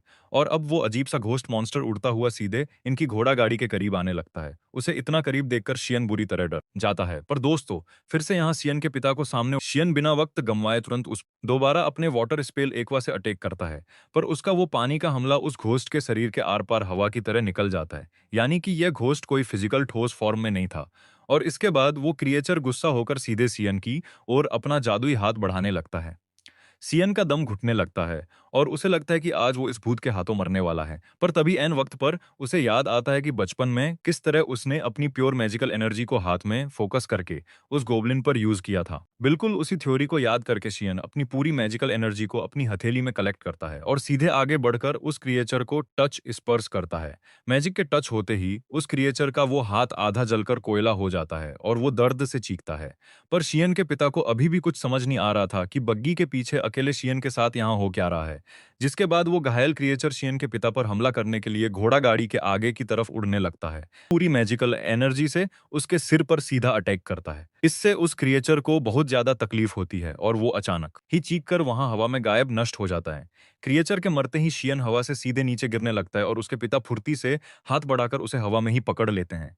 इसके बाद उसके पिता राहत की सांस लेते हैं और कहते हैं, शुक्रिया शिन, आज हम सब तुम्हारी इस जादुई बहादुरी की बदौलत ही जिंदा बच पाए हैं। जिसके बाद वो दोनों बिना रुके आगे बढ़ने लगते हैं और यहाँ रास्ते में शियन के पिता उसे बताते हैं कि शिन, कुछ पलों के लिए ही सही पर लालटेन के पास मुझे भी वो अजीब क्रिएचर धुंधला सा दिखाई दिया था। यह बात सुनकर शियन को काफी अजीब लगता है, पर इस वक्त इनके पास यह सब फालतू बातें सोचने का बिल्कुल समय नहीं था। वो दोनों तुरंत सुबह होते ही टाउन में बड़े डॉक्टर के पास पहुंचते हैं।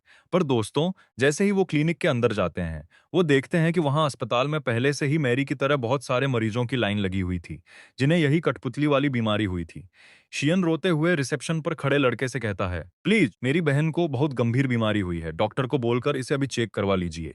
जिस पर वो अस्पताल का लड़का शियन को डांटकर कतार में इंतजार करने को कहता है, क्योंकि उनके आने से पहले यहाँ शहर के काफी सारे पेशेंट ऑलरेडी एडमिट होने आए हैं।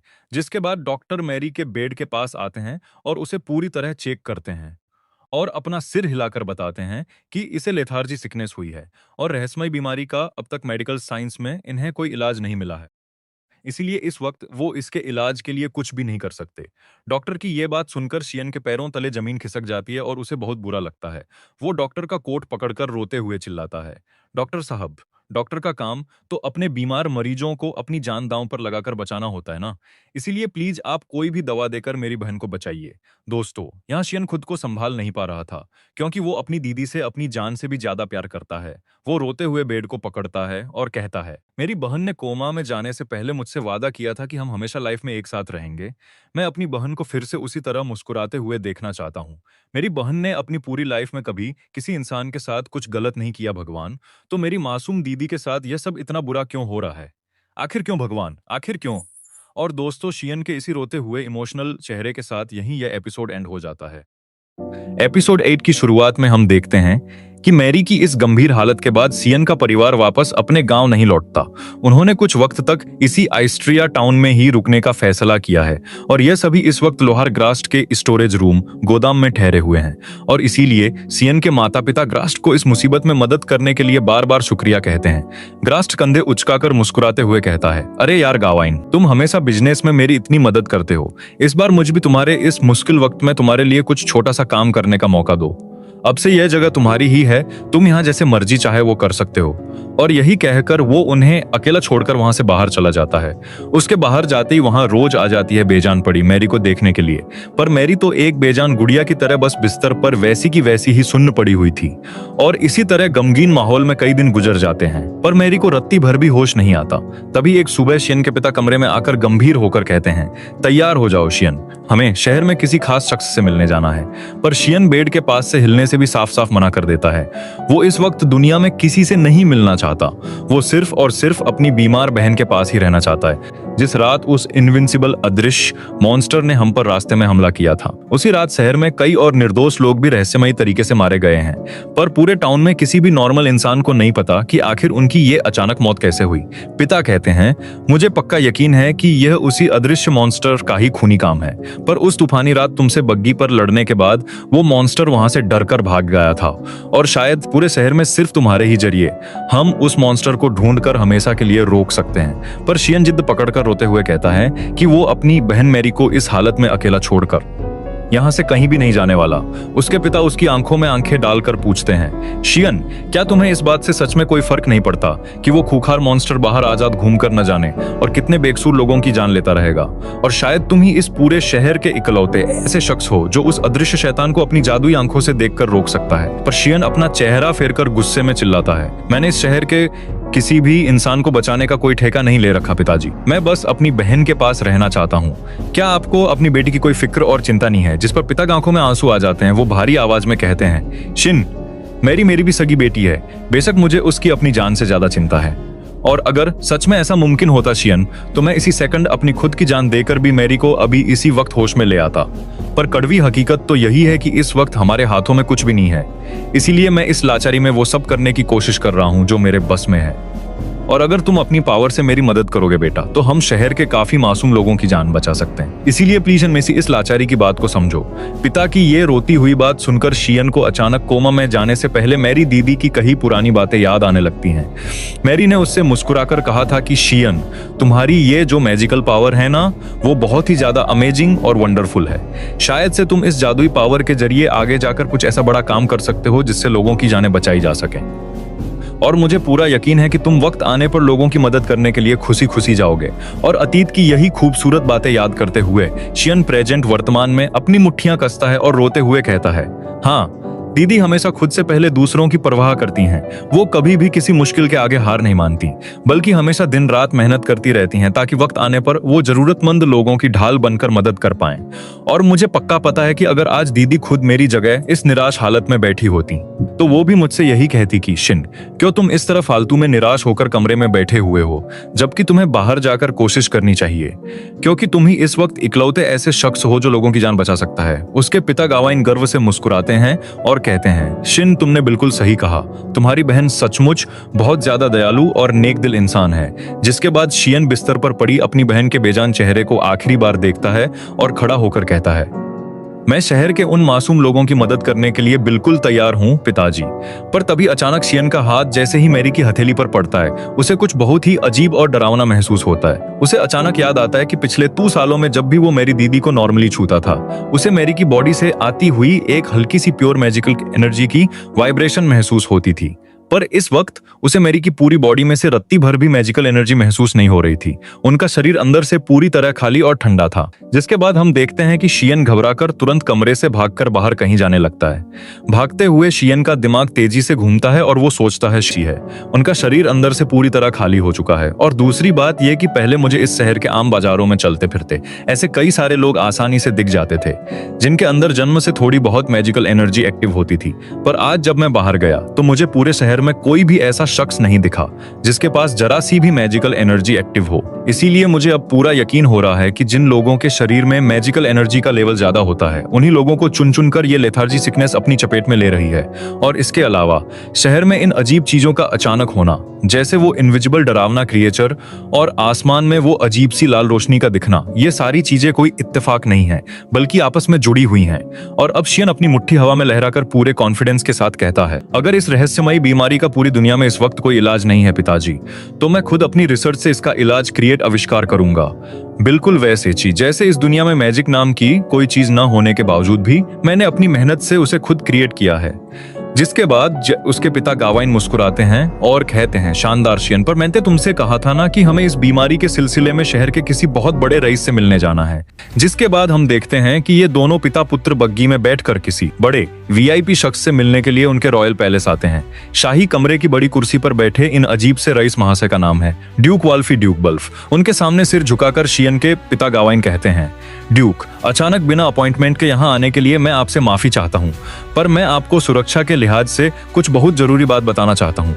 शहर में घूम रहे उन अनसीन अदृश्य मॉन्स्टर्स से अपनी सेना को लड़ने के लिए हमें अपनी फैक्ट्रियों में बने लाइटनिंग लैंप्स, जादुई लालटेन का बड़े पैमाने पर यूज करना होगा। लेकिन गावाइन की ये सीरियस बात सुनते ही अचानक हम देखते हैं किसी छोटे रोते हुए बच्चे की तरह जमीन पर लौटने लगते हैं और पागलों जैसी हरकतें करते हुए चिल्लाते हैं, शिट यार, मेरे इससे हरकतें करते हुए चिल्लाते हैं, आइस्ट्रिया टाउन में ये भूत प्रेत और मॉन्स्टर्स का क्या रायता फैल रहा है, मुझे नहीं संभालनी ये आफत। और उनकी ये बचकानी रॉयल हरकत देखकर शियन की आंखें फटी की फटी रह जाती हैं और उसके होश उड़ जाते हैं। तभी शियन के पिता गावाइन उन्हें टोकते हुए कहते हैं, ड्यूक वॉल्फ, प्लीज आपको अभी इस तरह जमीन पर नहीं लौटना चाहिए और शांत हो जाना चाहिए, क्योंकि इस वक्त हम शहर में एक बड़ी इमरजेंसी का सामना कर रहे हैं।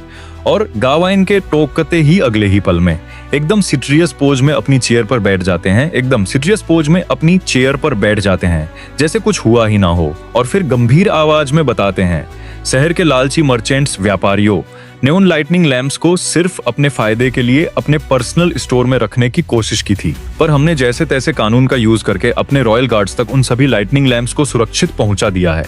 लेकिन हाँ, इस काम को करने में हमारी पूरी कैबिनेट की बहुत ज्यादा मेहनत लगी है।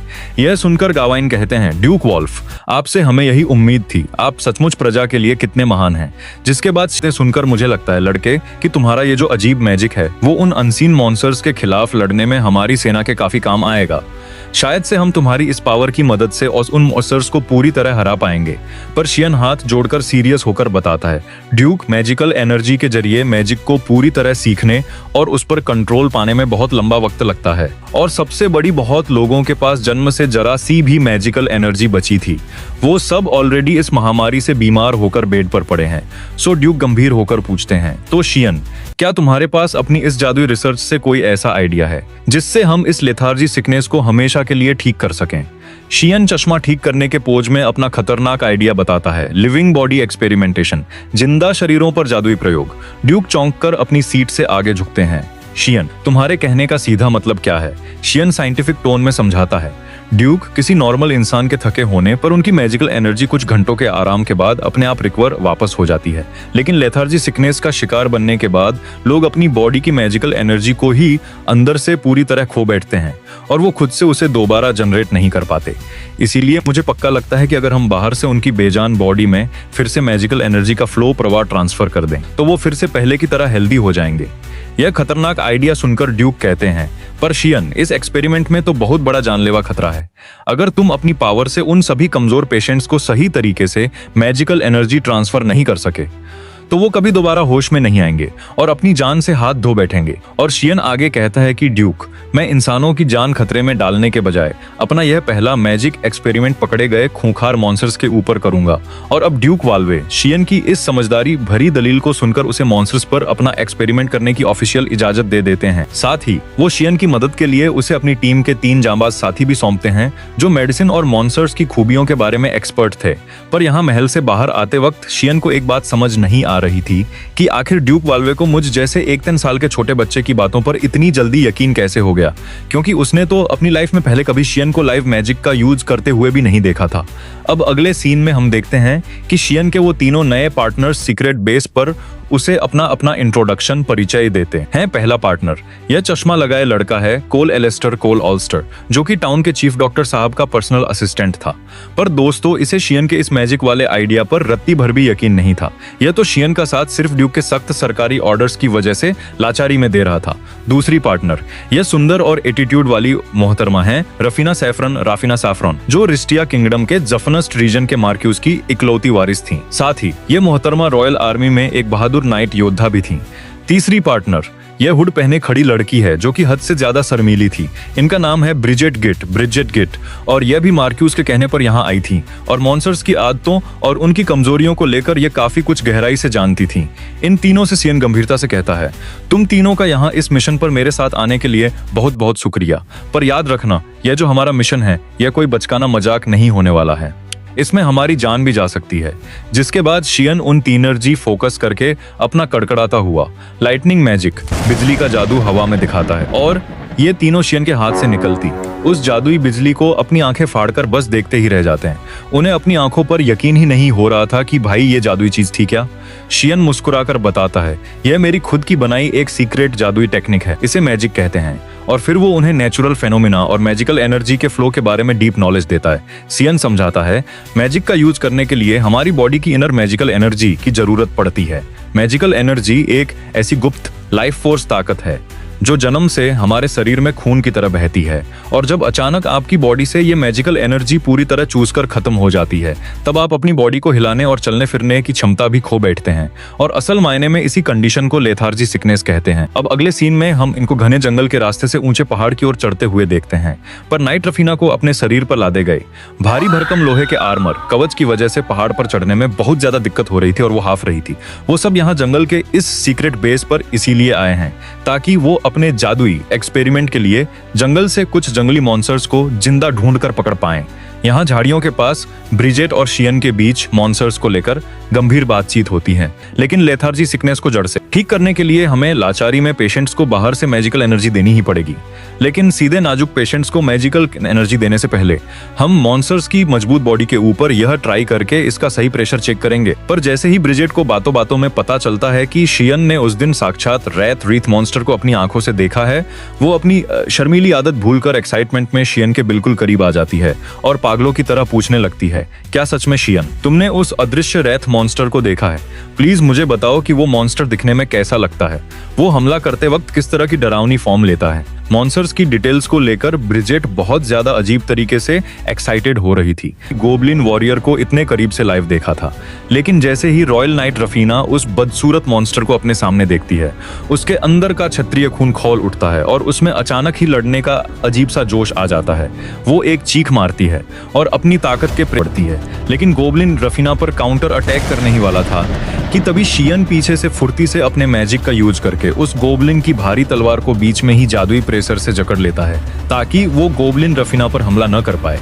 लेकिन इसके बावजूद भी वो चालाक मॉन्स्टर रफीना के तलवार के वार से बच जाता है और अगले ही पल में वो अपनी जादुई स्पीड से तेजी से हवा में उड़कर रफीना के ठीक पीछे आ चिपता है और उसकी पीठ पर अपनी गदा से जोरदार हमला कर देता है, जिससे बेचारी रफीना हवा में उड़ती हुई सीधे और शियन सोचता है कि जितना हमने पहले रफीना के बारे में सुना था, शायद मिस रफीना सचमुच उससे कई गुना ज्यादा ताकतवर और फुर्तीली फाइटर हैं। साथ ही हमें यह भी पता चलता है कि रफीना रॉयल आर्मी में रहते हुए ऑर्क मॉन्स्टर्स से तो कई बार मैदान में लड़ चुकी थी, पर अपनी लाइफ में किसी छोटे गोबलिन से लड़ना उसके लिए बिल्कुल पहली बार का नया एक्सपीरियंस था। रफीना अपनी तलवार साफ करते हुए इनके पास आकर एटीट्यूड में कहती है, अपने उस भारी भरकम लोहे के आर्मर के बिना ऐसे पिद्दी मॉन्स्टर्स को अपनी तलवार से मारना यह बिल्कुल बाएं हाथ का खेल है।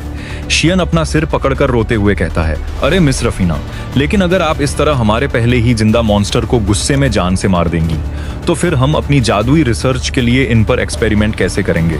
पर रफीना उसकी इस जायज बात को भी पूरी तरह से इग्नोर अनदेखा कर देती है, बिल्कुल वैसे ही जैसे असल जिंदगी में सुंदर लड़कियां मुझे हमेशा इग्नोर कर देती हैं। हाय रे मेरी सैड लाइफ। और इसी फनी सीन के साथ यहीं ये एपिसोड समाप्त हो जाता है। रात के वक्त सियन अपनी बहन मैरी के पास बैठा हुआ था, तभी उसे खिड़की के बाहर फिर से वही अजीब रेड लाइट चमकती हुई दिखाई देती है। वो तुरंत एक लैंप हाथ में लेकर बाहर जाने लगता है, जहां गेट पर उसे रोज मिलती है। शियन रोज से कहता है कि वो अंदर मैरी और माँ का ध्यान रखे। बाहर निकलने पर वो कंफर्म करता है कि यह बिल्कुल वही लाल रोशनी है जो मैरी के अचानक बीमार पड़ने से पहले आसमान में दिखी थी। इसके बाद आसमान में वही रैथ मॉन्स्टर्स दिखने लगते हैं और इस बार उनकी तादाद बहुत ज्यादा थी। शियन तुरंत शहर की तरफ भागने लगता है और मन में सोच रहा था कि ये मॉन्स्टर्स आखिर अब यहाँ क्यों आए हैं और उनका मकसद क्या है।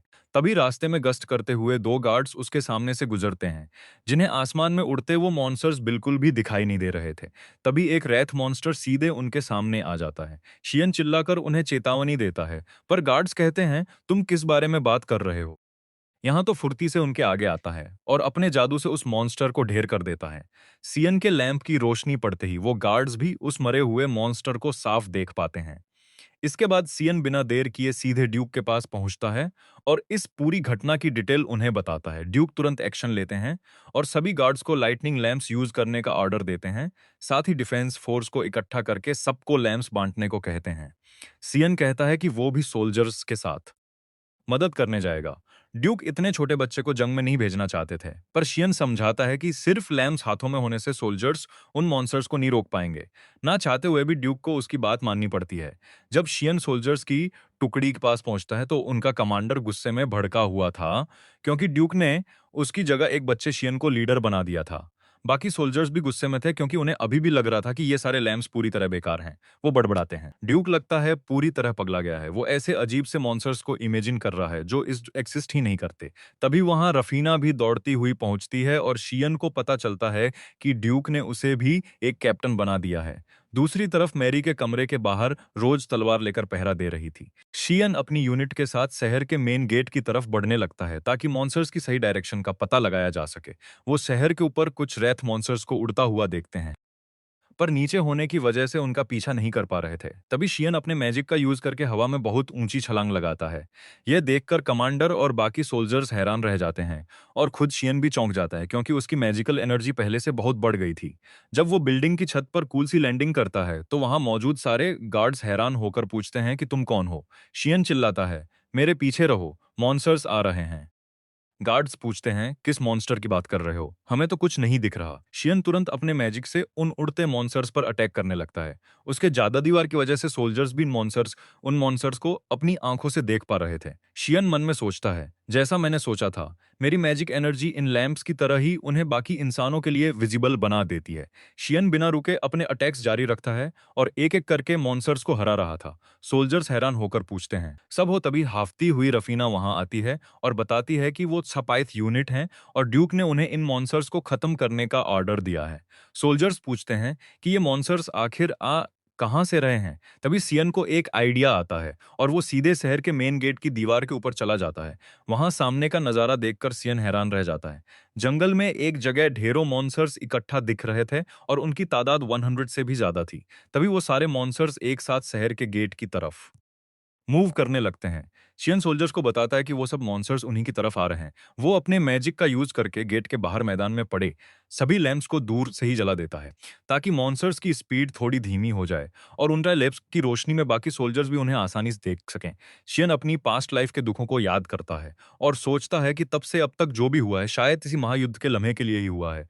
तभी मॉन्स्टर्स गेट के पास पहुंच जाते हैं और सोल्जर्स मैजिक वाली जलती मशालों के साथ उनसे लड़ने के लिए तैयार खड़े थे। शियन दीवार के ऊपर से ही दूर से अपने मैजिक से मॉन्स्टर्स को मारने लगता है। तादाद बहुत ज्यादा होने के कारण रफीना भी अपने सोल्जर्स के साथ मैदान में मॉन्स्टर्स को हराने में मदद करने लगती है। लेकिन लड़ते लड़ते रफीना की जादुई मशाल बुझने लगती है। तभी उसका एक सोल्जर दिमाग लगाता है। वो रफीना की तलवार पर मोम लगाता है और उसे मैजिक फ्लेम से जलकर रफीना की तरफ फेंकता है। इसकी मदद से रफीना उस मॉन्स्टर को मार गिराती है। वो सोल्जर मदद करके बहुत खुश हो रहा था, पर तभी एक मॉन्स्टर पीछे से उस पर हमला करने झपटता है, लेकिन उसका साथी सोल्जर समय रहते उसे बचा लेता है। इसके बाद उनकी लड़ाई जारी रहती है, जहां रफीना अपनी तलवार से मॉन्स्टर्स को काट रही थी और शियन अपने जादुई हमलों से उन्हें खत्म करता जा रहा था। लड़ते लड़ते शियन सोचता है कि उसने अपनी कैपेसिटी से बहुत ज्यादा मैजिकल एनर्जी यूज कर ली है, लेकिन इसके बावजूद भी वो जरा भी नहीं थका। इसके बाद वो एक और बड़े मॉन्स्टर को हरा देता याद करता है कि ठीक 2 साल पहले आसमान में इसी तरह की रोशनी और मॉन्स्टर्स आए थे और तभी लोगों को लेथार्जी बीमारी होना शुरू हुई थी। लेकिन अभी उनके पास ज्यादा सोचने का समय नहीं था, क्योंकि अगर वो यहां से जिंदा वापस नहीं गया तो शहर में कोई भी नहीं बचेगा। इसके बाद सोल्जर्स जलती हुई टॉर्च फेंककर मॉन्स्टर्स को जलाने लगते हैं, लेकिन तभी उन मॉन्स्टर्स का भी दिमाग जलता है और वो खुद उन मशालों के पास जाकर उन्हें अपने शरीर से बुझाने लगते हैं। इसकी वजह से वो खुद तो जल जाते हैं, पर मैदान की मैजिक फ्लेम्स भी बुझ जाती हैं और अंधेरा छाने लगता है। शियन तुरंत सभी सोल्जर्स को नीचे झुकने को कहता है और बहुत सारी मैजिक एनर्जी को एक साथ इकट्ठा करके अपने स्पेल फ्लेयर से पूरे मैदान पर हमला कर देता है। इससे उसने वहां मौजूद सभी मॉन्स्टर्स को एक में जलाकर राख कर दिया। सियन हाफते हुए सोचता है, लगता है मैंने कुछ ज्यादा ही बड़ा धमाका कर दिया, पर कम से कम सारे मॉन्स्टर्स तो खत्म हो गए। लेकिन तभी उनकी उम्मीदों पर पानी फेरते हुए जंगल से निकलकर फिर से बहुत सारे रेथ मॉन्स्टर्स सामने आ जाते हैं। सियन सभी को पीछे रहने को कहता है और खुद सबसे आगे आ जाता है। तभी वहां घोड़े पर के कई एडवेंचरर्स भी आए थे। उन मॉन्स्टर्स को देखने के लिए वो एडवेंचरर्स अपने तीरों की नोक पर मैजिक फ्लेम लगाते हैं और हवा में शूट करते हैं, जिससे मॉन्स्टर्स विजिबल हो जाते हैं। इसके बाद वो उन्हीं जादुई तीरों से हमला करके उन रैट्स को हवा में ही मारने लगते हैं। बाद में पता चलता है कि एडवेंचर्स को इस इमरजेंसी में इकट्ठा करने का यह सारा मास्टर प्लान ब्रिजेट का था। इसके बाद बचे हुए रैट्स को खत्म करने के लिए रफीना और शियन आगे बढ़ते हैं और थोड़ी ही देर में सभी मॉन्स्टर्स को खत्म कर देते हैं। वो सब अपनी इस जीत को सेलिब्रेट कर ही रहे थे कि तभी सोल्जर्स का वो घमंडी कैप्टन वहां आता है और चिल्लाता है, लगता है तुम लोग मिलकर ही इन इनविजिबल मॉन्स्टर्स का झूठा नाटक कर रहे हो। सैनिकों, गिरफ्तार कर लो इन्हें। लेकिन मैदान का एक भी सैनिक उसकी बात नहीं मानता। तभी अचानक वो कैप्टन खुद हवा में ऊपर उड़ने लगता है। सब कंफ्यूज थे कि वहां चल क्या रहा है। तभी हवा में से एक राक्षस का काला हाथ कैप्टन के सर पर आता है और एक ही झटके में उसकी गर्दन मरोड़कर तोड़ देता है। हवा में से एक हैंडसम पर डरावना शैतान प्रकट होता है और कहता है, मुझे बाहर आए हुए बहुत समय हो गया है। मैं फाइनली इस दुनिया में आजाद हो चुका हूँ। क्या तुम लोग यहाँ पर मेरा स्वागत करने आए हो? मामूली ह्यूमंस होने के बावजूद भी तुम्हें तमीज काफी अच्छी है। प्रकट होता है और कहता है, मुझे बाहर आए हुए बहुत समय हो गया है। मैं फाइनली इस दुनिया में आजाद हो चुका हूँ। क्या तुम लोग यहाँ पर मेरा स्वागत करने आए हो? मामूली ह्यूमंस होने के बावजूद भी तुम्हें तमीज काफी अच्छी है। ग्रास्ट पूछता है, तुम आखिर हो कौन? वो डीमन अपनी ड्रेस ठीक करते हुए कहता है, मैं अभी बड़ा दयावान महसूस कर रहा हूं, तो अपना इंट्रोडक्शन देने से पहले मेरे बारे में पूछने के लिए तुम्हें तुरंत नहीं मारूंगा। मेरा नाम आइंसवेलफ है, एक नोबल डीमन। डीमन का नाम सुनते ही वो सभी लोग हैरान रह जाते हैं। आइंसवेलफ हंसता है, क्या तुम लोगों ने अपनी लाइफ में किसी नोबल डीमन को नहीं देखा? क्या बचपन में कहानियां भी नहीं सुनी? मैं आज बड़ा दयालु महसूस कर रहा हूं, तो तुम सबको अपने हाथों से मारने की मेहनत मैं कर ही सकता हूं। वो मुस्कुराकर अपनी उंगलियों से चुटकी बजाता है, जिससे इतना भयानक और पावरफुल जादुई ब्लास्ट होता है कि गेट की बड़ी सी मजबूत दीवार भी मलबे की तरह टूटने लगती है। शियन अपने ब्लो मैजिक से हवा के प्रेशर से अपने साथियों को बचाने की कोशिश कर रहा था, लेकिन वो खतरनाक अटैक उन तक पहुंच ही जाता है और वो सब जमीन पर गिर जाते हैं। आसपास जितने भी सोल्जर्स और एडवेंचर्स थे, वो सब घायल होकर जमीन पर गिरे हुए थे। शियन रेंगते हुए रफीना से कहता है, हमें यहाँ से भागना होगा रफीना, हम उस चीज का सामना नहीं कर सकते। वो सारे रैट्स मॉन्स्टर्स तो बस इसके स्वागत की बलि के लिए आए थे, असली लड़ाई तो अब शुरू होगी। रफीना पूछती है, यह है कौन? क्या यह तुम्हारी तरह मैजिक यूज कर सकता है? सियन कहता है, मुझे नहीं पता कि यह कौन है, पर इसके आसपास का पूरा एरिया डार्क मैजिक से भरा हुआ है और इसका मैजिक लेवल मुझसे 100 गुना ज्यादा है। मैं यहाँ पर इसे रोक कर रखता हूँ। तुम सब पीछे जाओ, तुम इसका सामना नहीं कर सकते। ग्रास्ट कहता है, मुझे पता है सियन, पर मैं ऐसे ही अपनी फैमिली को मरता देखने के लिए हाथ पर हाथ धरे नहीं बैठ सकता। वहीं दूसरी तरफ वो डीमन अभी भी सिटी के गेट पर अटैक कर रहा था और चीजों को तबाह करके खुद बहुत एंजॉय कर रहा था। वो बिना किसी रहम के मासूम लोगों को मारता जा रहा था। ग्रास्ट कहता है, हमें इसे यहीं पर रोकना होगा शिन। अगर यह आगे बढ़ा तो यह हमारी फैमिली तक पहुंच जाएगा। सियन कहता है, मैं आपकी मदद करूंगा ग्रास्ट, क्योंकि पूरे मैदान में सिर्फ मैं ही इसके मैजिकल अटैक्स को देख सकता हूं। तो ग्रास्ट बाकी दोनों को लोगों को सेफ निकालने में मदद करने को कहता है और वो दोनों उस डीमन के सामने पहुंच जाते हैं। सियन कहता है, मैं इससे सामने से लड़ूंगा और आप पीछे से छुपकर इस पर अटैक करना। ग्रास्ट एक बच्चे को ढाल नहीं बनाना चाहता था, पर शियन समझाता है कि सिर्फ वही उसके मैजिक अटैक्स को देखकर डज कर सकता है, तो उनके पास कोई और ऑप्शन नहीं है। इसके बाद आइंस वेलफ कुछ सोल्जर्स के ऊपर फायर से हमला करता है, पर शियन अपने एक्वा अटैक का यूज करके पानी की दीवार से उन्हें बचा लेता है। डीमन शियन की लाल आंखें देखकर चौंकता है, ओह, तो तुम्हारे पास भी मैजिक है। तुम्हारी यह बॉल और आंखें लाल कलर की हैं। क्या तुम लेगरा के सगे डिसेंडेंट वंशज हो? पर तुम्हारे अलावा कोई और यहाँ मैजिक यूज क्यों नहीं कर पा रहा है? और सारे ह्यूमंस मैजिक यूज क्यों नहीं कर सकते? शियन को समझ नहीं आ रहा था कि वो लेगरा के बारे में क्या कह रहा है। डीमन हंसता है, ओह, तो तुम्हें भी खुद नहीं पता? वैसे उस बात को तो पूरे 1000 साल हो गए। ओ हाँ, ह्यूमंस कितने बेवकूफ होते हैं, और लगता है उन्होंने अपनी पुरानी गलतियों से कुछ भी नहीं सीखा है। तुम्हें उन सब स्वार्थी इंसानों ने बेवकूफ बनाया है और अब तुम मरने वाले हो। वो अपने चारों तरफ डार्क मैजिकल एनर्जी इकट्ठा करता है और शियन पर वार करता है। शियन उसके अटैक से बच जाता है, पर डीमन लगातार हमला जारी रखता है। सियन उसके अटैक्स को हवा में डज करता हुआ अपनी तलवार से उस पर काउंटर अटैक करता है, पर उसके वार से डीमन का कुछ भी नहीं बिगड़ता। वो डीमन फिर से सियन को मारने की कोशिश करता है, पर सियन बच जाता है। लेकिन वो डीमन स्पीड में बहुत तेज था। वो पलक झपकते ही सियन के पीछे आकर उसकी पीठ पर हमला कर देता है। सियन हवा में दूर फेंका जाता है, पर वो अपने ब्लो मैजिक का यूज करके खुद को संभाल लेता है। सियन उसके इस अटैक से तो बच चुका था, एक और बड़े से फायर मैजिक को तैयार करने लगता है। सियन सोचता है, अगर मैंने कुछ नहीं किया तो मैं मर जाऊंगा और मेरे साथ बाकी सब लोग भी। इसके बाद वो अपनी फैमिली, माँ, बीमार मैरी और सभी दोस्तों के चेहरों को याद करता है और ठान लेता है, मैं अपनी फैमिली के लिए यहाँ आज नहीं मरने वाला। दूसरी तरफ हॉस्पिटल में सभी घायलों को लाया जा रहा था। एक बंदा डॉक्टर कोल को बताता है कि अचानक गेट पर एक बहुत पावरफुल आदमी आ गया और उसने तबाही मचा दी है। यह सुनकर कोल समझ जाता है कि वो मैजिक की बात कर रहा है। दूसरी तरफ ब्रिजेट और रफीना लोगों को सेफ जगह पर ले जा रही थीं। तभी रफीना के पास उसकी यूनिट के सोल्जर्स आते हैं और वो लोगों को बचाने का काम उन पर छोड़कर सियन की मदद करने भागती है। डीमन अपने स्पेल से सियन के ऊपर सीधे आग का हमला कर देता है, पर सियन अपने फॉल स्पेल का यूज करता है और जमीन के अंदर धंसकर उसके अटैक से बच जाता है। जमीन से बाहर आने के बाद वो डीमन के ऊपर अपने एक्वा बोल्ट से हमला करता है, पर आइंसेल्फ उसके अटैक को अपनी पावर से डिफ्लेक्ट कर देता है। डीमन हंसकर कहता है, इसे पता था कि अगर इलेक्ट्रिसिटी एयर मैजिक को टच करती है तो वो खत्म हो जाएगी। तुम्हें मैजिक को यूज करता हुआ देखकर लगता है यह सारी चीजें तुमने खुद अकेले डिस्कवर की हैं, और लगता है तुम्हें ज्यादा चीजें नहीं पता है कि बिना अपने इन इक्विपमेंट्स के ना तुम फायर यूज कर सकते हो ना ही लाइटनिंग। अगर तुम एलिमेंट्स को समझ सकते तो यह चीजें तुम्हारे लिए बहुत आसान होती। चलो, खेलने में बहुत मजा आया, पर तुम्हारी जिंदगी यहीं पर खत्म होती है। तभी ग्रास्ट पीछे से दबे पांव आकर अपनी पूरी ताकत से डीमन पर हमला करता है, पर इसका उस पर कोई असर नहीं होता और डीमन उसे अपने मैजिक के थपेड़े से दूर फेंक देता है। जिसके तुरंत बाद ही वहां शियन के पिता गवेन आते हैं और अपनी तलवार से वार करते हैं, पर उनके अटैक से भी डीमन का कुछ नहीं बिगड़ता। डीमन गवेन की तलवार पकड़कर कहता है, तुम्हें सच में लगता है कि यह लोहे का घटिया सा वेपन मेरा कुछ बिगाड़ सकता है? इसके बाद वो शियन के पास हवा में जाता है, तुम काफी कमाल के बच्चे हो। इतनी सारी चीजें होने के बाद भी तुम मुझे हराना चाहते हो। यह चीज मुझे तुम्हारी इन आंखों में साफ दिखती है। वैसे लेके डिसेंडेंट से तो यही उम्मीद थी। तो बच्चे, मैंने डिसाइड किया है कि मैं तुम्हें अपना रिटेनर गुलाम बनाऊंगा, जिससे तुम्हें बहुत ज्यादा पावर मिलेगी और लंबी जिंदगी जियोगे। लेकिन इससे तुम्हारा खुद का इंसानी वजूद मिट जाएगा और तुम मेरे हाथों में एक कठपुतली बनकर रह जाओगे। शियन उससे बचकर पीछे भागने लगता है, पर तभी डीमन पलक झपकते ही उसके सामने आकर डरने की जरूरत नहीं है, यह जल्द ही खत्म हो जाएगा। वो उसकी गर्दन पर अपने दांत गाड़कर उसके खून को पीने लगता है। शियन की आंखें बंद होने लगती हैं। वो सोचता है, लगता है मैं अब कुछ नहीं कर सकता, मेरी मौत यहीं पर होगी। तभी वो अपनी बंद होती आंखों के सामने हवा में उड़ती हुई वही छोटी फेरी परी देखता है। अगले ही पल वो डीमन अचानक चोक करने, दम घुटने लगता है और शियन से हैरान होकर पूछता है, तुझे उस फेरी की ब्लेसिंग कहाँ से मिल गई?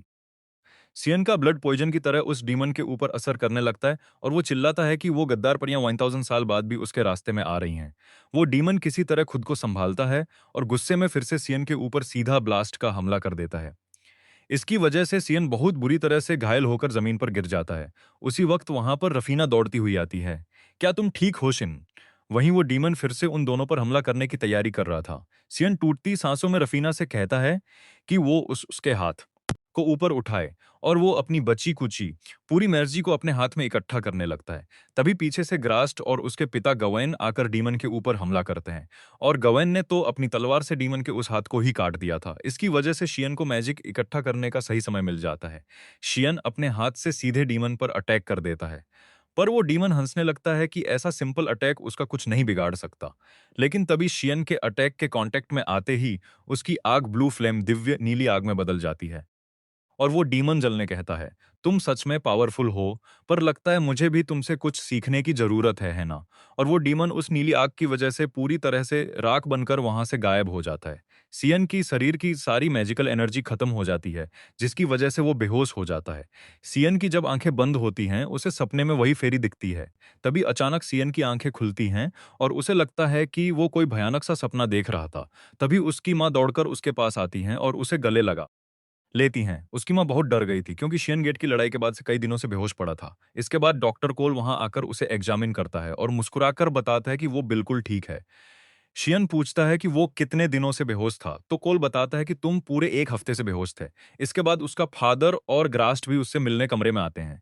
तभी कुछ अजीब होता है। शियन के चारों तरफ हवा में मैजिकल एनर्जी अपने आप बहुत तेजी से बढ़ने लगती है और उससे आसपास की चीजें भी अलग जादुई रंग की दिखाई दे रही थी।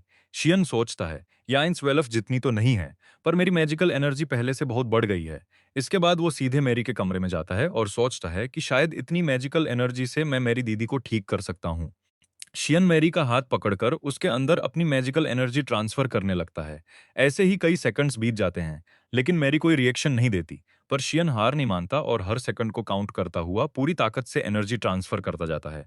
कुछ देर तक ऐसा करने के बाद मैरी वापस से होश में आ जाती है और अपनी आंखें खोल देती है। यह चमत्कार देखकर कमरे में मौजूद सभी लोग खुशी के मारे रोने लगते हैं और पूरे 3 साल में पहली बार मैरी अपने मुंह से कुछ कहती है। सभी लोग रो रहे थे और सियन तो सबसे ज्यादा। ऐसे ही 1 हफ्ता बीत जाता है और कोल की मेडिकल मदद से सियन शहर के बाकी सभी बीमार मरीजों को भी ठीक कर देता है। इसके बाद सियन याद करता है कि उस डीमन ने उसे लेग्रे का डिसेंडेंट कहा था। इसके बाद वो अपनी पूरी फैमिली के साथ ड्यूक से मिलने उनके पैलेस जाता है। सियन ड्यूक से पूछता है, जब मैं एक और उस रैत के बारे में मेरी सारी बातों पर बिना टेस्ट किए इतनी जल्दी यकीन कर लिया था, जैसे कि आप और मेरे फादर पहले से जानते थे कि मैजिक एक्सिस्ट करता है, और मेरे फादर ने भी मेरे मैजिक को बड़ी जल्दी एक्सेप्ट कर लिया था। ड्यूक्सियन को उसका असली सच बताता है। शिन, तुम लेग्रे के सगे डिसेंडेंट हो। आज से 1000 साल पहले लेग्रे ने पूरी ह्यूमैनिटी के साथ मिलकर डीमंस खिलाफ लड़ाई लड़ी थी। उनके बाल और आंखें लाल हुआ करती थीं और माना जाता था कि वो कमाल की पावर्स यूज किया करते थे, जिसे सोर्सरी कहते हैं। जब 1000 साल पहले उन्होंने डीमंस को सील किया था, तो डीमंस ने उनके वंश पर एक कर्स श्राप कर दिया, जिसकी वजह से उनका खात्मा हो गया। लेकिन ठीक 12 साल पहले महारानी के पास एक औरत एक बच्चे के साथ आई और उसने कहा कि यह लेग्रा का आखिरी डिसेंडेंट है और यही दुनिया को बचा सकता है। अगर उन्होंने अच्छे से इसे बड़ा और गाइड नहीं किया तो सारे इंसान खत्म हो जाएंगे। क्वीन सोचती हैं कि अगर यह सच में लेग्रे का डिसेंडेंट है तो आगे जाकर यह दुनिया के लिए खतरा भी साबित हो सकता है, तो इसे केयरफुली बड़ा करना होगा। इसके लिए उन्होंने अपने पुराने दोस्त लॉर्ड ग्वेन और लेडी एमा को बुलाकर तुम्हें उन्हें सौंप दिया। शियन अपने पेरेंट्स से पूछता है कि क्या मैरी इसके बारे में जानती है। उसके पेरेंट्स बताते हैं कि नहीं, क्योंकि हम तुम्हें अपने सगे बेटे जैसा ही बड़ा करना चाहते थे। शियन कहता है, मुझे इस बारे में पहले ही पता लग गया था। भले ही हमारा आपस में कोई ब्लड रिलेशन ना हो, पर आप दोनों हमेशा ही मेरे असली पेरेंट्स रहेंगे। वैसे क्वीन ने मुझे आप दोनों को क्यों दिया? पिता बताते हैं, हम ऑनरेरी नोबल्स हैं, जो कि एक स्पेशल रॉयल रैंक है, और हमारे पास अपनी कोई टेरिटरी जमीन नहीं होती है। इसलिए ड्यूक ने अपने राज्य का कुछ हिस्सा हमें दे दिया था, जिसे हम रूल कर सकते हैं। इसके बाद ड्यूक उसे बताता है कि उसे जल्द ही क्वीन से एक ऑफिशियल इन्विटेशन लेटर मिलेगा। इसके बाद शियन मैरी से मिलने जाता है और मैरी उसे बताती है कि 3 साल तक वो एक बहुत ही अंधेरी सी जगह में बंद थी। वहां पर वो अकेली पागल ही हो जाती, पर उस पूरे समय पर उसे शियन मम्मी और सुन पा रही थी, जिसकी वजह से उसे हिम्मत मिलती थी। अगले दिन वो लोग शहर हिस्ट्रिया को छोड़कर अपने विलेज में वापस आ जाते हैं और वो 2 साल में पहली बार यहाँ अपने घर आए थे। 2 साल से सिकनेस को ठीक करने के चक्कर में सियन का अपने मैजिक पर कंट्रोल बहुत अच्छा हो गया था। वो अपनी बॉडी को एनहांस करके हवा में बहुत ऊंची छलांग लगाता है और इस नए मैजिक को बूस्ट नाम देता है। इसके बाद वो अपने हाथ को मैजिक की लेयर में कवर करके एक पेड़ पर पंच मारता है। वो याद करता है कि वो डीमन चारों तरफ से मैजिक से ही घिरा हुआ था, जो लोगों के अटैक की पावर को अब्सॉर्ब कर रहा था। तो शियन सोचता है, यानी मैं भी मैजिक से अपने शरीर के चारों तरफ एक सील्ड जैसा बना सकता हूँ। इसके कुछ दिन बाद शियन कैपिटल जाने के लिए तैयार हो जाता है, क्योंकि क्वीन ने उसके लिए इनविटेशन भेजा था। विलेज के सभी लोग एक एक करके उसे गुड बाय कह रहे थे और रोज रोते हुए कहती है कि वो भी उसके साथ आना चाहती है। पर शियन समझाता है कि वो जल्द ही वापस आ जाएगा और उसे यहीं रहकर मैरी का ध्यान रखना चाहिए। इसके बाद वो मैरी से मिलता है और मैरी कहती है कि जैसे ही वो ठीक हो जाएगी, वो उससे मिलने कैपिटल आएगी। हवेली के बाहर जाने के बाद वो देखता है कि क्वीन की एक पूरी मिलिट्री यूनिट बग्गी के साथ उसका इंतजार कर रही थी और वो सब सोल्जर्स झुककर उसकी बड़ी इज्जत कर रहे थे। कैप्टन कहता है, हम आपको कैपिटल तक ले जाएंगे, आपको सर्व करना हमारे लिए बहुत गर्व की बात है। इसके बाद वो दोनों शियन और उसके पिता कैरेज में बैठ जाते हैं। तभी मैरी बाहर दौड़ती हुई आती है और शियन को एक पेंडेंट लॉकेट देती है, क्योंकि आज उसका 13वां बर्थडे था। मैरी कहती है, इसे हम तीनों ने मिलकर तुम्हारे लिए सेलेक्ट किया है। इससे तुम कभी भी कैपिटल में अकेले महसूस नहीं करोगे। अगर तुम्हें कुछ भी मुश्किल लगे तो हमारे बारे में सोचना, हम हमेशा तुम्हारे साथ हैं। इसके बाद उनकी बग्गी वहां से निकल जाती है और शियन पेंडेंट को देखकर सोचता है कि चाहे कैपिटल में कुछ भी हो, वो अपनी लाइफ में कभी भी हार नहीं मानेगा और अपने मैजिक की मदद से हर मुश्किल को पार करेगा। और इसी के साथ यह पूरी वीडियो समाप्त हो जाती है।